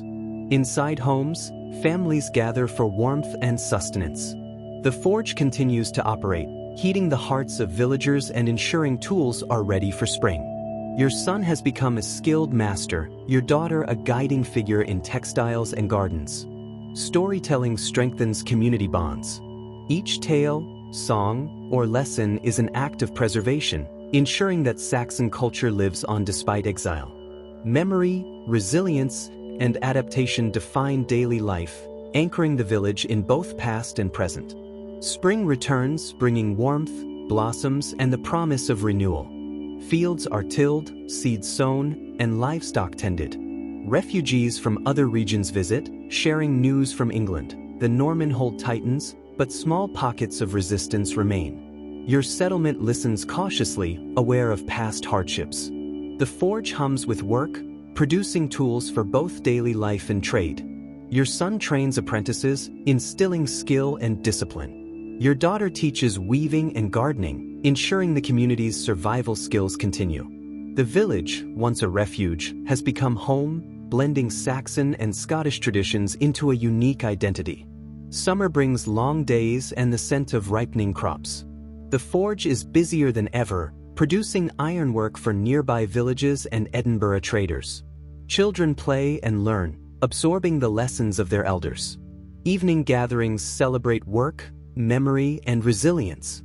Tales of Harold Godwin's son, Herwood, and other Saxon heroes are recounted alongside Scottish legends. These stories reinforce identity, providing guidance and moral lessons for the younger generation. The settlement thrives on community, hard work, and cultural continuity. The past is honored, but life moves forward with determination. Autumn harvests arrive, bringing abundance and a sense of accomplishment. The settlement organizes a festival echoing pre-conquest Saxon traditions. Food is shared, songs sung, and children perform simple plays retelling the old stories. The forge produces new tools for winter and trade items for Edinburgh. Community bonds strengthen as neighbors help one another repair homes, tend fields, and prepare for the harsh season ahead. Pride in survival and creativity flourishes. The village has transformed from a desperate collection of refugees into a thriving, self-sustaining community. Winter settles harshly across the hills. Snow blankets fields, forests, and rooftops. Fires burn steadily in homes and in the forge, keeping life alive and warm. Your son oversees apprentices, ensuring skill is maintained. Your daughter teaches textiles and preserves seeds for spring. Storytelling and song become central, sustaining morale and cultural memory. The community is resilient, bound together by shared experience, knowledge, and hope. Despite cold and hardship, life continues, anchored by the determination to preserve Saxon identity and craft amidst exile. Spring arrives with melting snow and flowing streams. The settlement grows into new cleared land, building additional homes and expanding fields. News arrives from England. William is dead, leaving his son Robert in charge. Norman control continues, but pockets of unrest linger. Your settlement listens and learns from these accounts, cautious yet inspired. Children born in Scotland grow into dual heritage, blending Saxon stories with Scottish customs. Your forge produces tools, nails, and decorative items, contributing to both survival and prosperity. Life is challenging but purposeful, grounded in community, craft, and cultural continuity. Summer warmth fills the hills. Fields flourish and gardens thrive. The forge works tirelessly, producing quality ironwork for trade. Apprentices learn under your guidance, absorbing knowledge of craft, culture, and resilience. Evening gatherings grow more formal, with storytelling sessions blending history and moral lessons for younger generations. Songs, tales, and lessons from Saxon England are passed down carefully. Children grow aware of their heritage, forming identity in a land far from their ancestral home. The settlement continues to thrive, balancing survival, culture, and community growth. Autumn brings harvest and reflection. Crops are stored, homes reinforced, and the village prepares for winter. A festival celebrates both survival and cultural continuity. Tales of Saxon heroes, lost villages, and ancestors are recounted around fires. Trades flourish. Your forge produces tools, locks, and decorative pieces sought by merchants. Community bonds strengthen with shared effort. Villagers take pride in their work, their children, and their ability to preserve identity in exile. The settlement is thriving, safe, and culturally vibrant, a testament to resilience, adaptation, and perseverance. Winter's cold returns, heavier than ever. Snow blankets the village, but life continues. Fires burn in homes and in the forge, sustaining warmth, work, and hope. Your son oversees apprentices and trade work. Your daughter continues weaving and garden management. Storytelling and song reinforce communal memory. The community feels secure, even as England remains under Norman rule. The exile village is now self-sufficient, culturally grounded, and resilient. Memory of the past and skills for survival coexist, forming a strong foundation for future generations. Spring emerges, bringing life back to fields and gardens. The settlement expands further, welcoming new arrivals from other refugee communities. News arrives from England. Norman feudal structures strengthen, but resistance continues in remote areas. The village listens, cautiously inspired. Your forge produces tools for both agriculture and trade. The children, now older, learn craft, culture, and survival. Stories of Saxon heroes, resistance, and pre-conquest England continue, blending with Scottish legends and shaping a new identity. Life is challenging, yet fulfilling, grounded in work, community, and heritage. Summer's sun warms the village. Fields and orchards flourish, producing abundant crops. Your forge is busier than ever, producing tools, nails, and decorative ironwork for local and Edinburgh markets. Apprentices learn, your son is a master now, and your daughter teaches weaving and gardening. Evening storytelling sessions weave past and present, Saxon and Scottish, memory and adaptation. The settlement has grown into a thriving, culturally rich community. The past is honored, identity preserved, and the future shaped through work, family, and shared memory. For now, life continues in resilience, hope, and quiet triumph. The news of William the Conqueror's death spreads slowly at first, then erupts into murmurs throughout the exiled communities. Godric mutters his bitter observation, "Too late for regrets." The burned villages, the lives uprooted, the forced flight, all remain as indelible scars. Yet, curiosity and a faint hope stir among the exiles. William's passing might signal a weakening of Norman authority. Could his death offer a chance to reclaim their homeland? Weeks pass, and news arrives. William Rufus ascends the English throne, while Robert inherits Normandy. Tension between the brothers hints at potential opportunities, but for now, the Norman grip on England remains firm, and Saxon restoration seems distant. Details of William's grotesque funeral reach the exiles. His corpse, swollen from age, proves too large for its sarcophagus. When attendants force it in, it bursts, filling the church with a terrible stench. The exiles, hardened by decades of suffering, respond with grim satisfaction. Even in death, William inflicted discomfort. A nervous joke circulates. For a moment, the absurdity lightens the shadows of past trauma. Yet, hope that William's death might ease exile fades quickly. His son, William Rufus, consolidates power efficiently. The Norman occupation continues unchanged, and life in Scotland carries on with its mix of grief and small joys. Summer brings both celebration and sorrow. Your daughter delivers a healthy son, your first grandchild, a beacon of continuity and resilience. A Saxon name is chosen, a quiet act of cultural preservation. Yet, news soon arrives of your wife's brother, left behind in England, who has died. He had retained a small portion of land under Norman lordship but never recovered fully from the harrying. Your wife grieves deeply, mourning the separation that prevented a final farewell. "I should have been there," she whispers.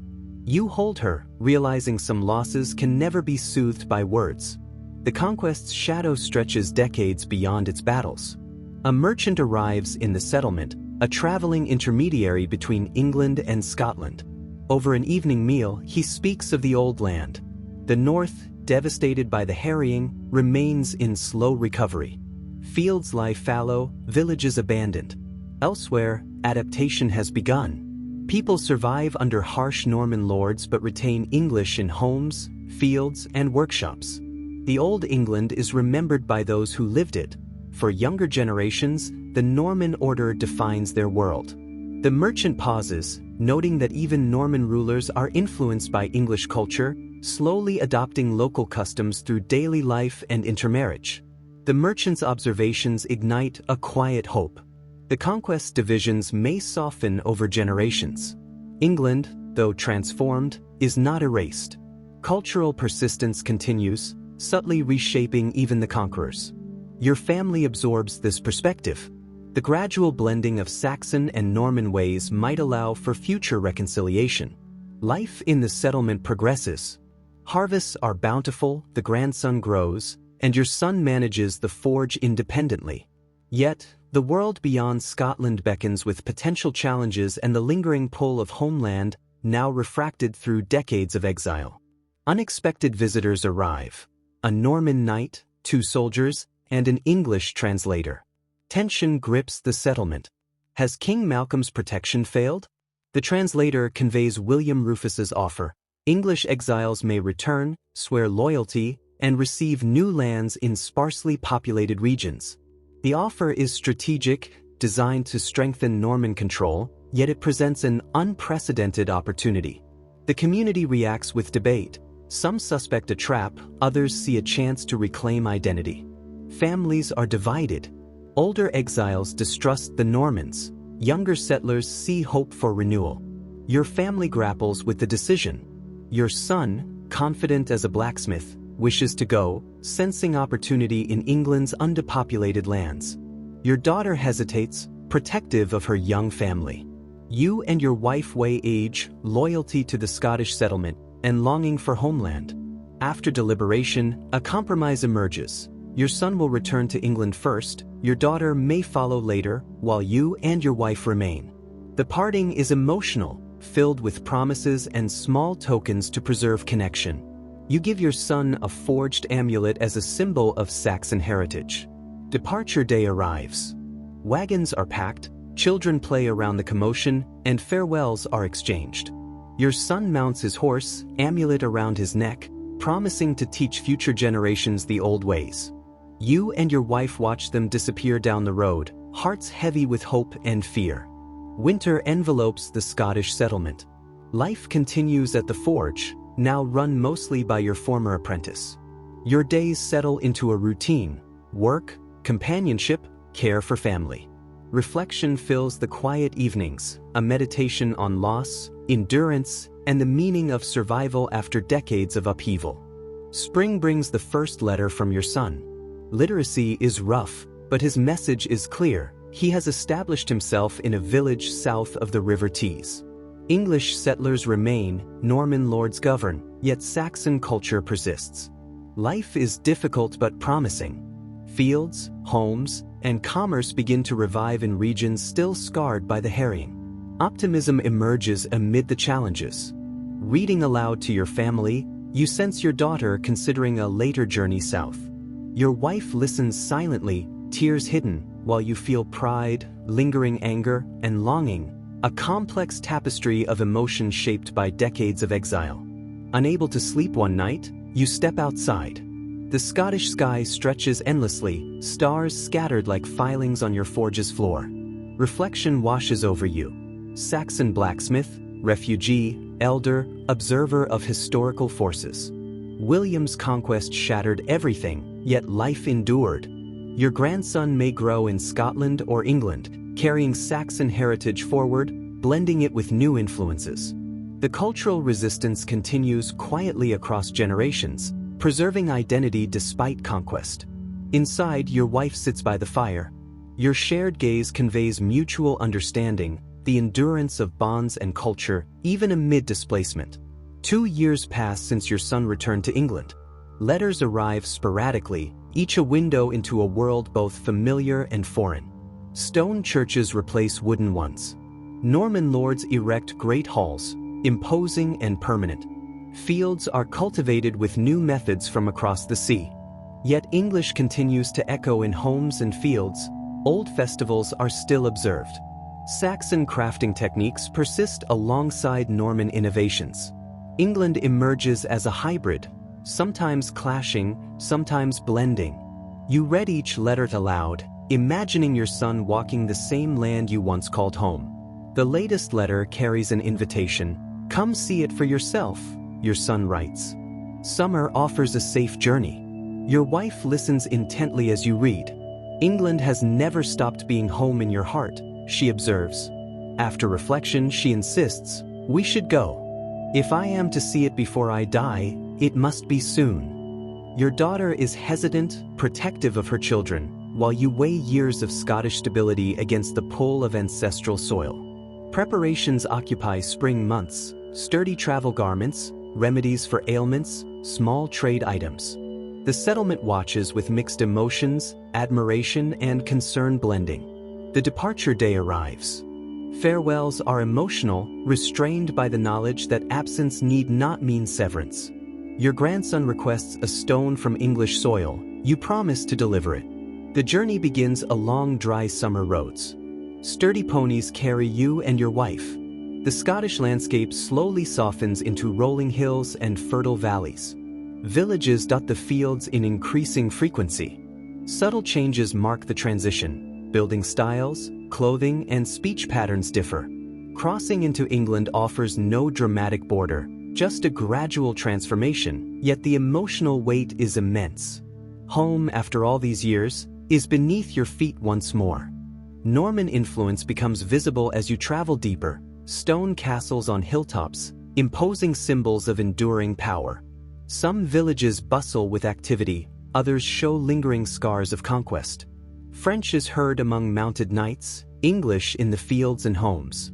You note the duality, two worlds existing side by side, separate yet intertwined. At an inn, the innkeeper whispers of past hardships. Early years under Norman rule were harsh. Now some lords recognize the need for prosperous English tenants. The variability of experience strikes you. No uniform English life exists under conquest, only myriad adaptations and resistances. You part from your merchant guide and continue south toward the rendezvous with your son. The northern countryside bears faint evidence of the harrying, fewer villages, unworked fields, occasional ruins. Signs of recovery are visible too, new construction, cultivated land, and emerging life. At the appointed crossroads, you rest beneath an ancient oak, sharing bread and cheese with your wife. The soil feels familiar. The land remains constant despite centuries of upheaval. Saxon, Norman. These distinctions feel temporary against the enduring continuity of the earth beneath your feet. Reflection deepens as a distant hoofbeat approaches. Your son arrives, riding a sturdy horse, bearing the confidence of years establishing himself in England. Joyful embraces follow, relief and emotion mingling. He has prepared for your arrival, ensuring the local lord knows and raises no objection. The final leg of the journey brings familiar rhythms. Fields, houses, streams, and trees all resonating with ancestral memory. Northern England greets you not as you remember it but with echoes of the past. Homes cluster around stone churches, fields stretch outward. A Norman manor and castle appear in the distance, symbols of new authority but also of opportunity. At your son's village, you see the home he has built, a substantial timber-framed house near the edge of the settlement. His forge, now larger and well-equipped, stands nearby, smoke rising from the chimney. A young apprentice emerges, nervous but respectful. Your son introduces you with evident pride. Inside, the house reveals prosperity. Sturdy furniture, woven hangings, ample provisions. The Norman system, for all its strictures, has allowed skilled craftsmen to thrive. Yet English culture persists. The home is a blend of adaptation and tradition. A young woman appears, Edith, your daughter-in-law, and a toddler, Alfred. The introduction of Edith and Alfred leaves you momentarily speechless. Your wife recovers first, embracing the young family warmly. Over the evening, your son explains. Edith is the daughter of a local farmer who retained land through timely submission to Norman authority. Her guidance has helped your son navigate taxation, local politics, and lordly demands. He has adapted without abandoning his Saxon roots. He speaks a few words of French for dealings with Norman authorities but maintains English at home. The household blends old and new, preserving cultural memory while thriving under conquest. Days are spent immersing in village life. You assist at the forge, observing your son's skill and teaching an apprentice traditional Saxon techniques alongside Norman-inspired innovations. The villagers approach with curiosity, asking about life in Scottish settlements, about King Malcolm's protection, about England's state. Conversations reveal the nuanced reality. Staying and adapting offers stability, leaving preserves independence but carries risk. You realize the dilemmas faced are timeless echoes of your own experiences, shaping each generation differently yet bound by the same threads of survival and cultural continuity. Summer advances. The hybrid culture is apparent everywhere. Saxon festivals continue alongside Norman feast days, children learn old games and new ones, the blacksmith's craft evolves to meet diverse demands. You notice the youngest children, who have never known a world before the conquest, navigating this blended reality effortlessly. Your wife observes that the village is becoming something else, not purely Saxon, not purely Norman. Survival, adaptation, and subtle resistance continue. Even the conquerors are influenced by the land. Generational change suggests that over time, distinctions between Saxon and Norman may blur into a new identity. As harvest approaches, thoughts turn to the journey back to Scotland. You walk alone one evening to a hilltop overlooking your son's village. Smoke rises from chimneys, fields glow in the sunset. The Norman castle looms in the distance, a reminder of conquest and continuity. You reflect on your life, from Saxon blacksmith to refugee, community elder, and now visitor in transformed England. Forces beyond your control shaped everything, yet you carved spaces for agency, preserving what mattered while adapting to the inevitable. Life continues despite history's upheavals. Your son joins you on the hilltop, standing silently. He finally asks if you will stay. You tell him gently that Scotland is home, your family there relies on you, and your settlement needs your experience. He nods knowingly, expecting this answer. Still, there's pride in his gaze, recognition that you have built resilience in both lands. You discuss the village below, noting how children play freely, how traditions endure and blend. The visible effects of conquest are tempered by adaptation. Even the Norman influence carries traces of English ways absorbed over decades. Returning to the village, your wife holds Alfred, your grandson, framed by lamplight. The domestic scene is simple yet full of meaning. You notice the household's rhythm, preparing meals, tending the forge, socializing with neighbors. You realize the importance of daily life in sustaining cultural continuity. Every spoken word, meal, and handmade tool carries forward Saxon heritage. These small acts are resistance against the erasure of history, just as significant as battles or political maneuvering. Presence, memory, and practice matter most. In the weeks that follow, you gather tokens for Scotland. A stone from English soil for your grandson, seeds for your daughter's garden, a pouch of earth from your son's village. Each item represents continuity, a tangible link between the two homes. You reflect on the duality of exile and return, the balance between roots and adaptation. The objects feel like extensions of memory, each carrying stories, hope, and survival. They remind you that identity is neither fixed nor confined to borders. It travels with those who nurture it. Departure day comes, marked by autumn's chill. Your son accompanies you for part of the journey north, riding in companionable silence. The roads are rugged, leaves turning gold and amber. Despite fatigue, determination carries you onward. Conversations with your son touch on village life, trade, and governance under Norman rule. These discussions reinforce lessons learned. Adaptation ensures survival, cultural memory preserves identity, and familial bonds anchor continuity. Each mile north strengthens your resolve to return home, bringing both insight and tangible symbols of England with you. At the predetermined crossroads, the parting is emotional yet tempered by experience. Your son embraces you, delivering messages to your Scottish settlement, news of your grandson's growth, reassurance of England's enduring Saxon presence, and the subtle blending of cultures. The exchange reminds you that bonds transcend distance. Travel resumes northward, each day's progress marked by changing light, weather, and terrain. Reflection deepens. What was lost cannot be regained, but what persists, adapts, and evolves forms a foundation for future generations. The northern journey is slower and more challenging. Roads are rough, bodies tired, weather unpredictable. Yet the knowledge of home provides strength. Your wife occasionally speaks of what to tell the community upon return, England's current state, the blending of cultures, and the endurance of Saxon traditions. She concludes that life continues, not fully restored but not entirely erased. Her words resonate deeply, capturing the essence of survival and adaptation. You realize her pragmatic wisdom has guided both your family and settlement for decades. As winter approaches, familiar Scottish landscapes re-emerge: hills, streams, and the community you helped build. The sight of your settlement rekindles a sense of belonging. Children play in the snow, smoke rises from chimneys. Friends and neighbors welcome you back, curious about your journey and experiences. Stories of England mingle with reports of local events, weaving a tapestry of memory, survival, and continuity. The settlement itself embodies resilience, a living testament to adaptation and collective endurance in the face of historical upheaval. Once home, you recount your experiences in England, your son's success, the hybrid culture of the village, and the enduring Saxon identity despite Norman rule. Listeners are captivated, seeing firsthand the persistence of traditions and the subtle evolution of life under conquest.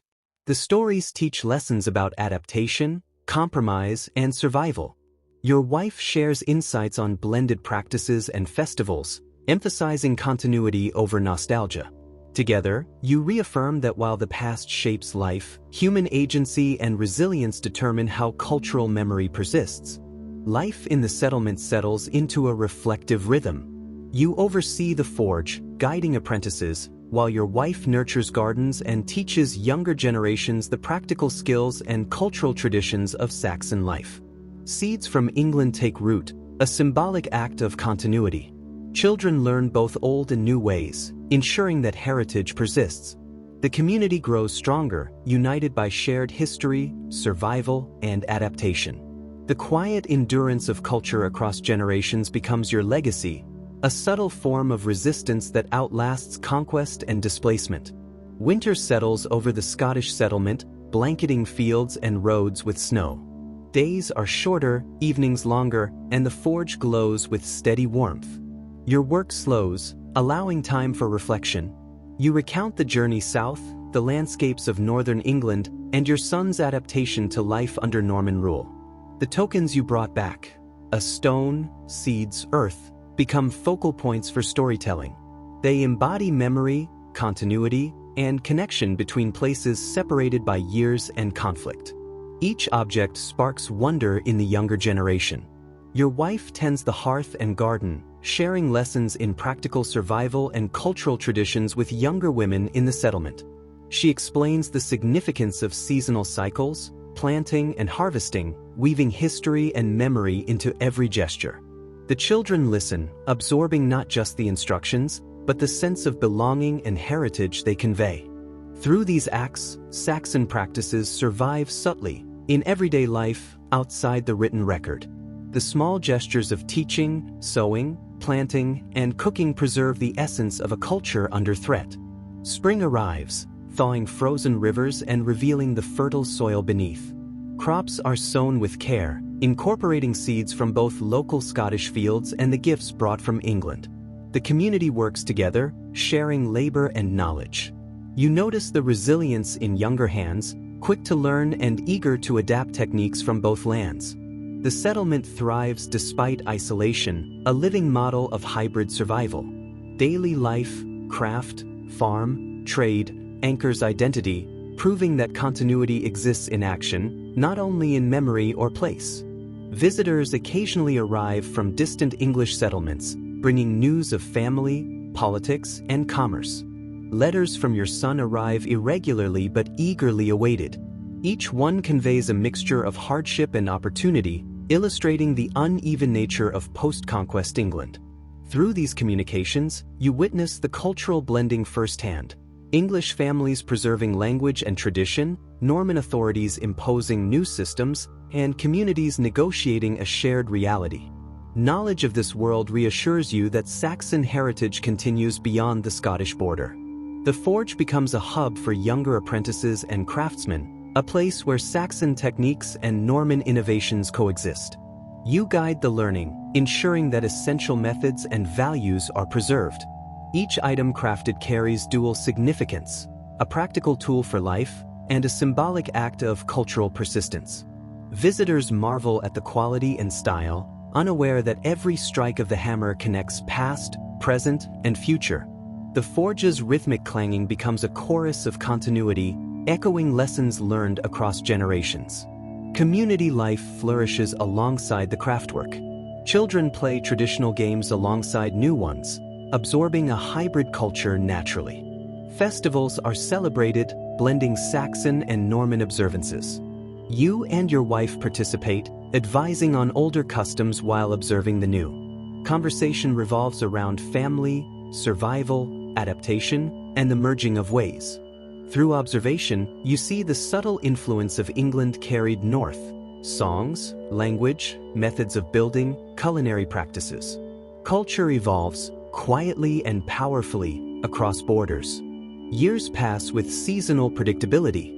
You see grandchildren grow, carrying seeds of both heritage and adaptation. They speak English, know Scottish dialects, and understand practical skills essential for survival. Your son writes of England's slow transformations, stone structures replacing wooden ones, evolving markets, increasing interaction between Norman and English settlers. Reports of conflicts remain, but life continues. Observation from your distant home emphasizes the slow, persistent blending of cultures, an evolution that will outlast kings, wars, and upheaval. You reflect on your own journey, from skilled Saxon blacksmith to exile, community elder, and visiting father. Life has demanded adaptation, resilience, and compromise. You understand the duality of survival, preservation of identity alongside integration of new realities. This reflection is neither sorrowful nor triumphant, but measured. It recognizes that resistance need not be dramatic to endure. Survival, teaching, and memory are forms of persistent defiance. Even displacement and conquest cannot erase what is passed through generations. Your wife becomes a repository of knowledge and tradition, guiding young women in household management, herbal remedies, and agricultural practices. She embodies continuity, teaching with patience and practicality. The settlement benefits not only from her expertise, but from her wisdom in navigating the subtleties of cross-cultural influence. Her stories of England keep memory alive, linking children born in Scotland to a land they will never fully see. Continuity, you realize, is not bound by geography, but by teaching, practice, and care.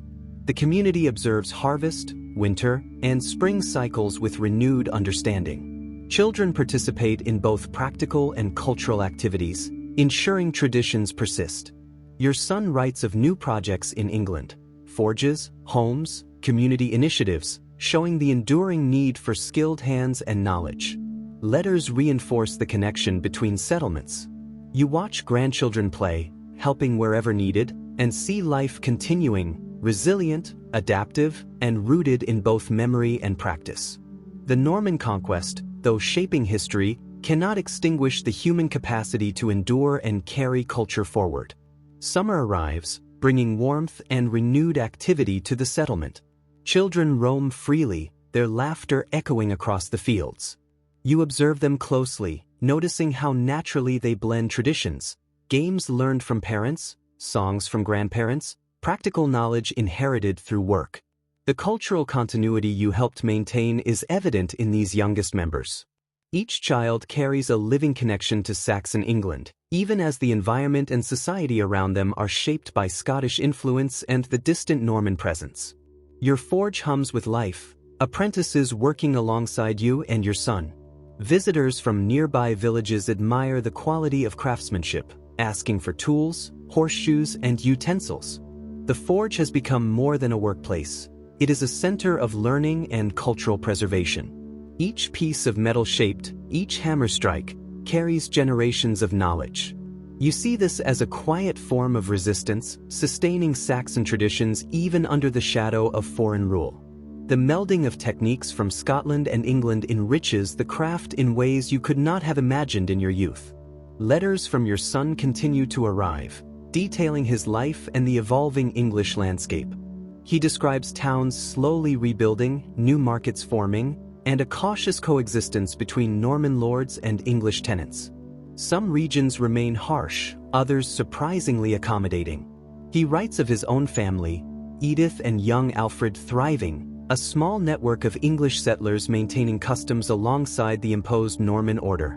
These letters are both comfort and lesson, demonstrating that adaptation and resilience are inseparable, yet also hinting at opportunities for further growth and connection. You walk the fields with your wife, observing new planting techniques inspired by your son's reports. The community has incorporated innovations without abandoning traditional methods, creating a productive hybrid system. Conversations turn to children's futures, inheritance, and the preservation of language and story. You discuss the possibility that future generations might travel freely between Scotland and England, carrying knowledge and traditions. The land itself, unchanging despite human conflict, seems to affirm that endurance and adaptation are possible over long spans, beyond immediate political upheaval. The harvest festival arrives, blending Scottish and Saxon elements. Music, food, and rituals intermingle. Elders tell stories of displacement, survival, and reunion, while children perform dances learned from parents and grandparents. Your family participates fully, bridging generations and reinforcing bonds. You notice the subtle pride in your wife's expression, the satisfaction of seeing heritage endure. These celebrations, repeated over years, are quiet acts of preservation, a statement that identity persists, even in the shadow of conquest and exile, in laughter, labor, and communal remembrance. Winter approaches again, bringing shorter days and harsher weather. The settlement slows its activity, focusing on essential work and preparation for cold months. Fires are tended with care, meals planned for longevity. The forge continues, though reduced, its rhythm steady. You spend evenings reflecting on the past 20 years, exile, adaptation, the gradual healing of old wounds. Memories of loss mingle with pride in your children and grandchildren. Despite decades of upheaval, the community you helped shape remains strong, resilient, and culturally alive. News arrives from England of minor skirmishes and local disputes, but also of trade and rebuilding. Your son writes of new opportunities for skilled craftsmen, including ways to negotiate effectively with Norman authorities. His letters convey cautious optimism. You and your wife discuss the potential for younger generations to move between Scotland and England, preserving connections while establishing independence. Your observations reaffirm a central truth: survival requires flexibility, knowledge, and patience. Culture endures not through conquest but through practice, teaching, and lived experience. Spring returns, renewing the settlement with life and labor. Crops are planted with care, children play, and communal gatherings resume. You see how subtly life has adapted, traditions preserved, innovations integrated. The forge becomes a classroom, the fields a laboratory, and every day a lesson in continuity. Your family, extended and intertwined with the community, reflects resilience and adaptation. You feel a quiet satisfaction that, despite displacement and the passage of decades, your people continue to thrive, maintaining both memory and relevance in a changing world. Your wife begins documenting practical knowledge, recipes, herbal remedies, and family stories. These writings, intended for grandchildren, combine instruction with memory. The act of recording ensures that knowledge will persist even if generations move further from the original homeland. You assist where needed, adding technical details from the forge and farm. Together, your efforts represent a deliberate preservation of culture, an intentional act of continuity. You realize that in this way, exile has not only tested but strengthened the transmission of identity. Letters from your son report continued prosperity. Alfred grows quickly, learning English and practical skills, while observing the coexistence of Norman authority and Saxon heritage. The village flourishes, a hybrid community where survival, adaptation, and tradition coexist. Your thoughts turn inward. The story of exile, resilience, and cultural persistence is now embedded in your family, your settlement, and the lands themselves. You watch grandchildren play in fields whose soil you once tilled, realizing that despite historical upheaval, life carries forward, bridging generations and preserving essential identity across borders.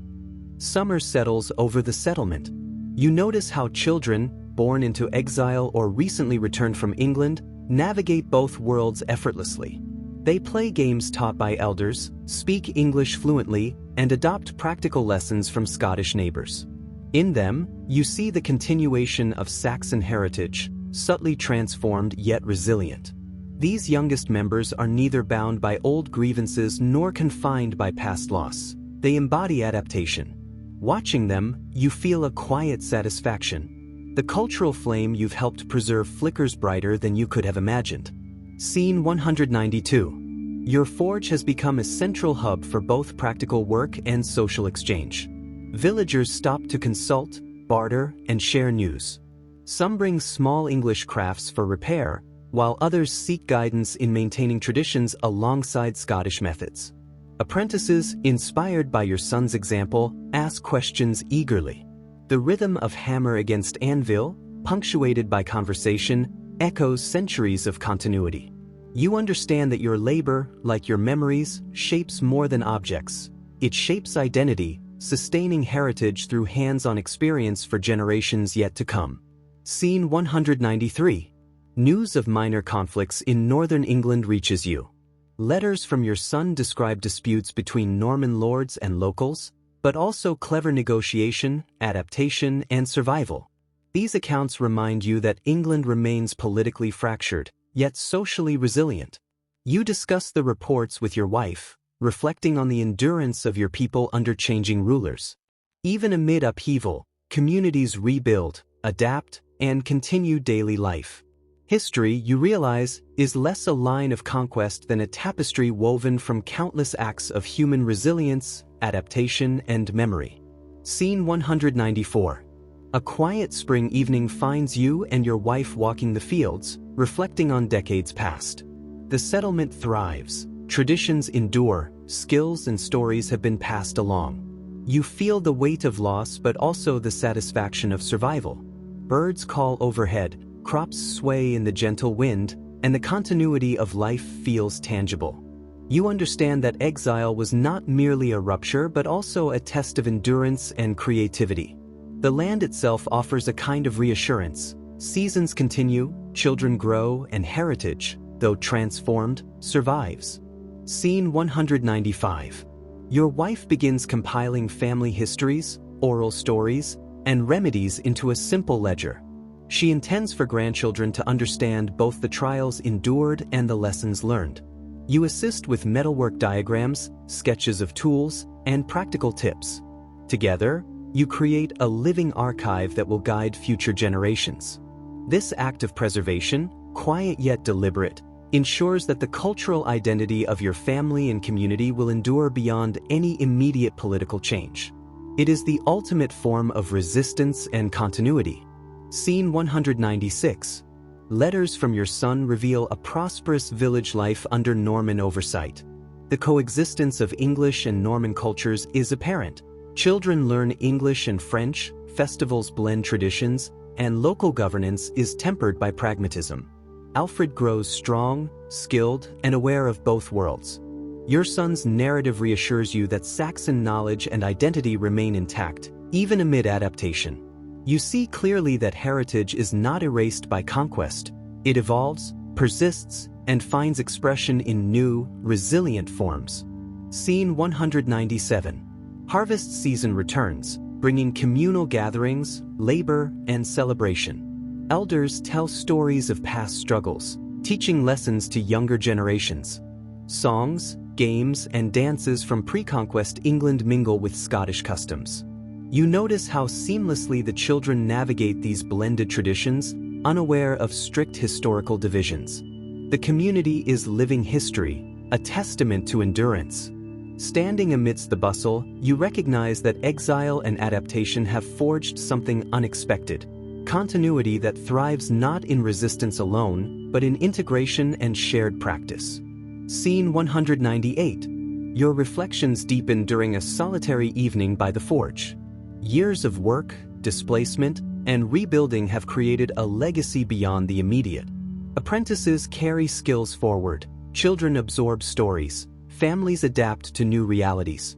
The firelight flickers over tools, manuscripts, and simple objects that symbolize both survival and identity. You realize that the seemingly small acts of craft, storytelling, and daily care have preserved a way of life. In this, the exiled Saxons remain unbroken. History may shape them, but it cannot erase them. Scene 199. Winter approaches, bringing silence and introspection. You and your wife sit by the fire, reviewing letters from England and plans for the next planting season.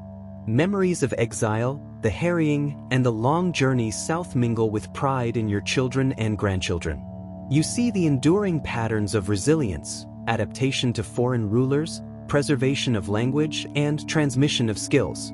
These quiet victories, often unnoticed by the wider world, feel profound. You understand that the real conquest lies not in armies, but in the survival and continuity of culture. Scene 200. Spring arrives, marking the final scene in your long journey. You walk through the fields, observing children at play, apprentices at the forge, and neighbors tending crops. The settlement hums with life, bridging generations and traditions. You think of England and Scotland, past and present, remembering journeys, losses, and reunions. Though exile shaped you, resilience and adaptation define you. The story continues through grandchildren, apprentices, and neighbors. Life moves forward, a blend of heritage and change, proving that culture, identity, and human spirit endure even in the wake of conquest. Standing in the sunlit fields, you feel a profound peace, knowing that despite history's upheavals, continuity prevails. Through centuries of upheaval, exile, and change, life endures. Stories, skills, and traditions pass quietly from one generation to the next, carrying the essence of what was lost and the hope of what may come. The past shapes us, but it does not define the end of the journey.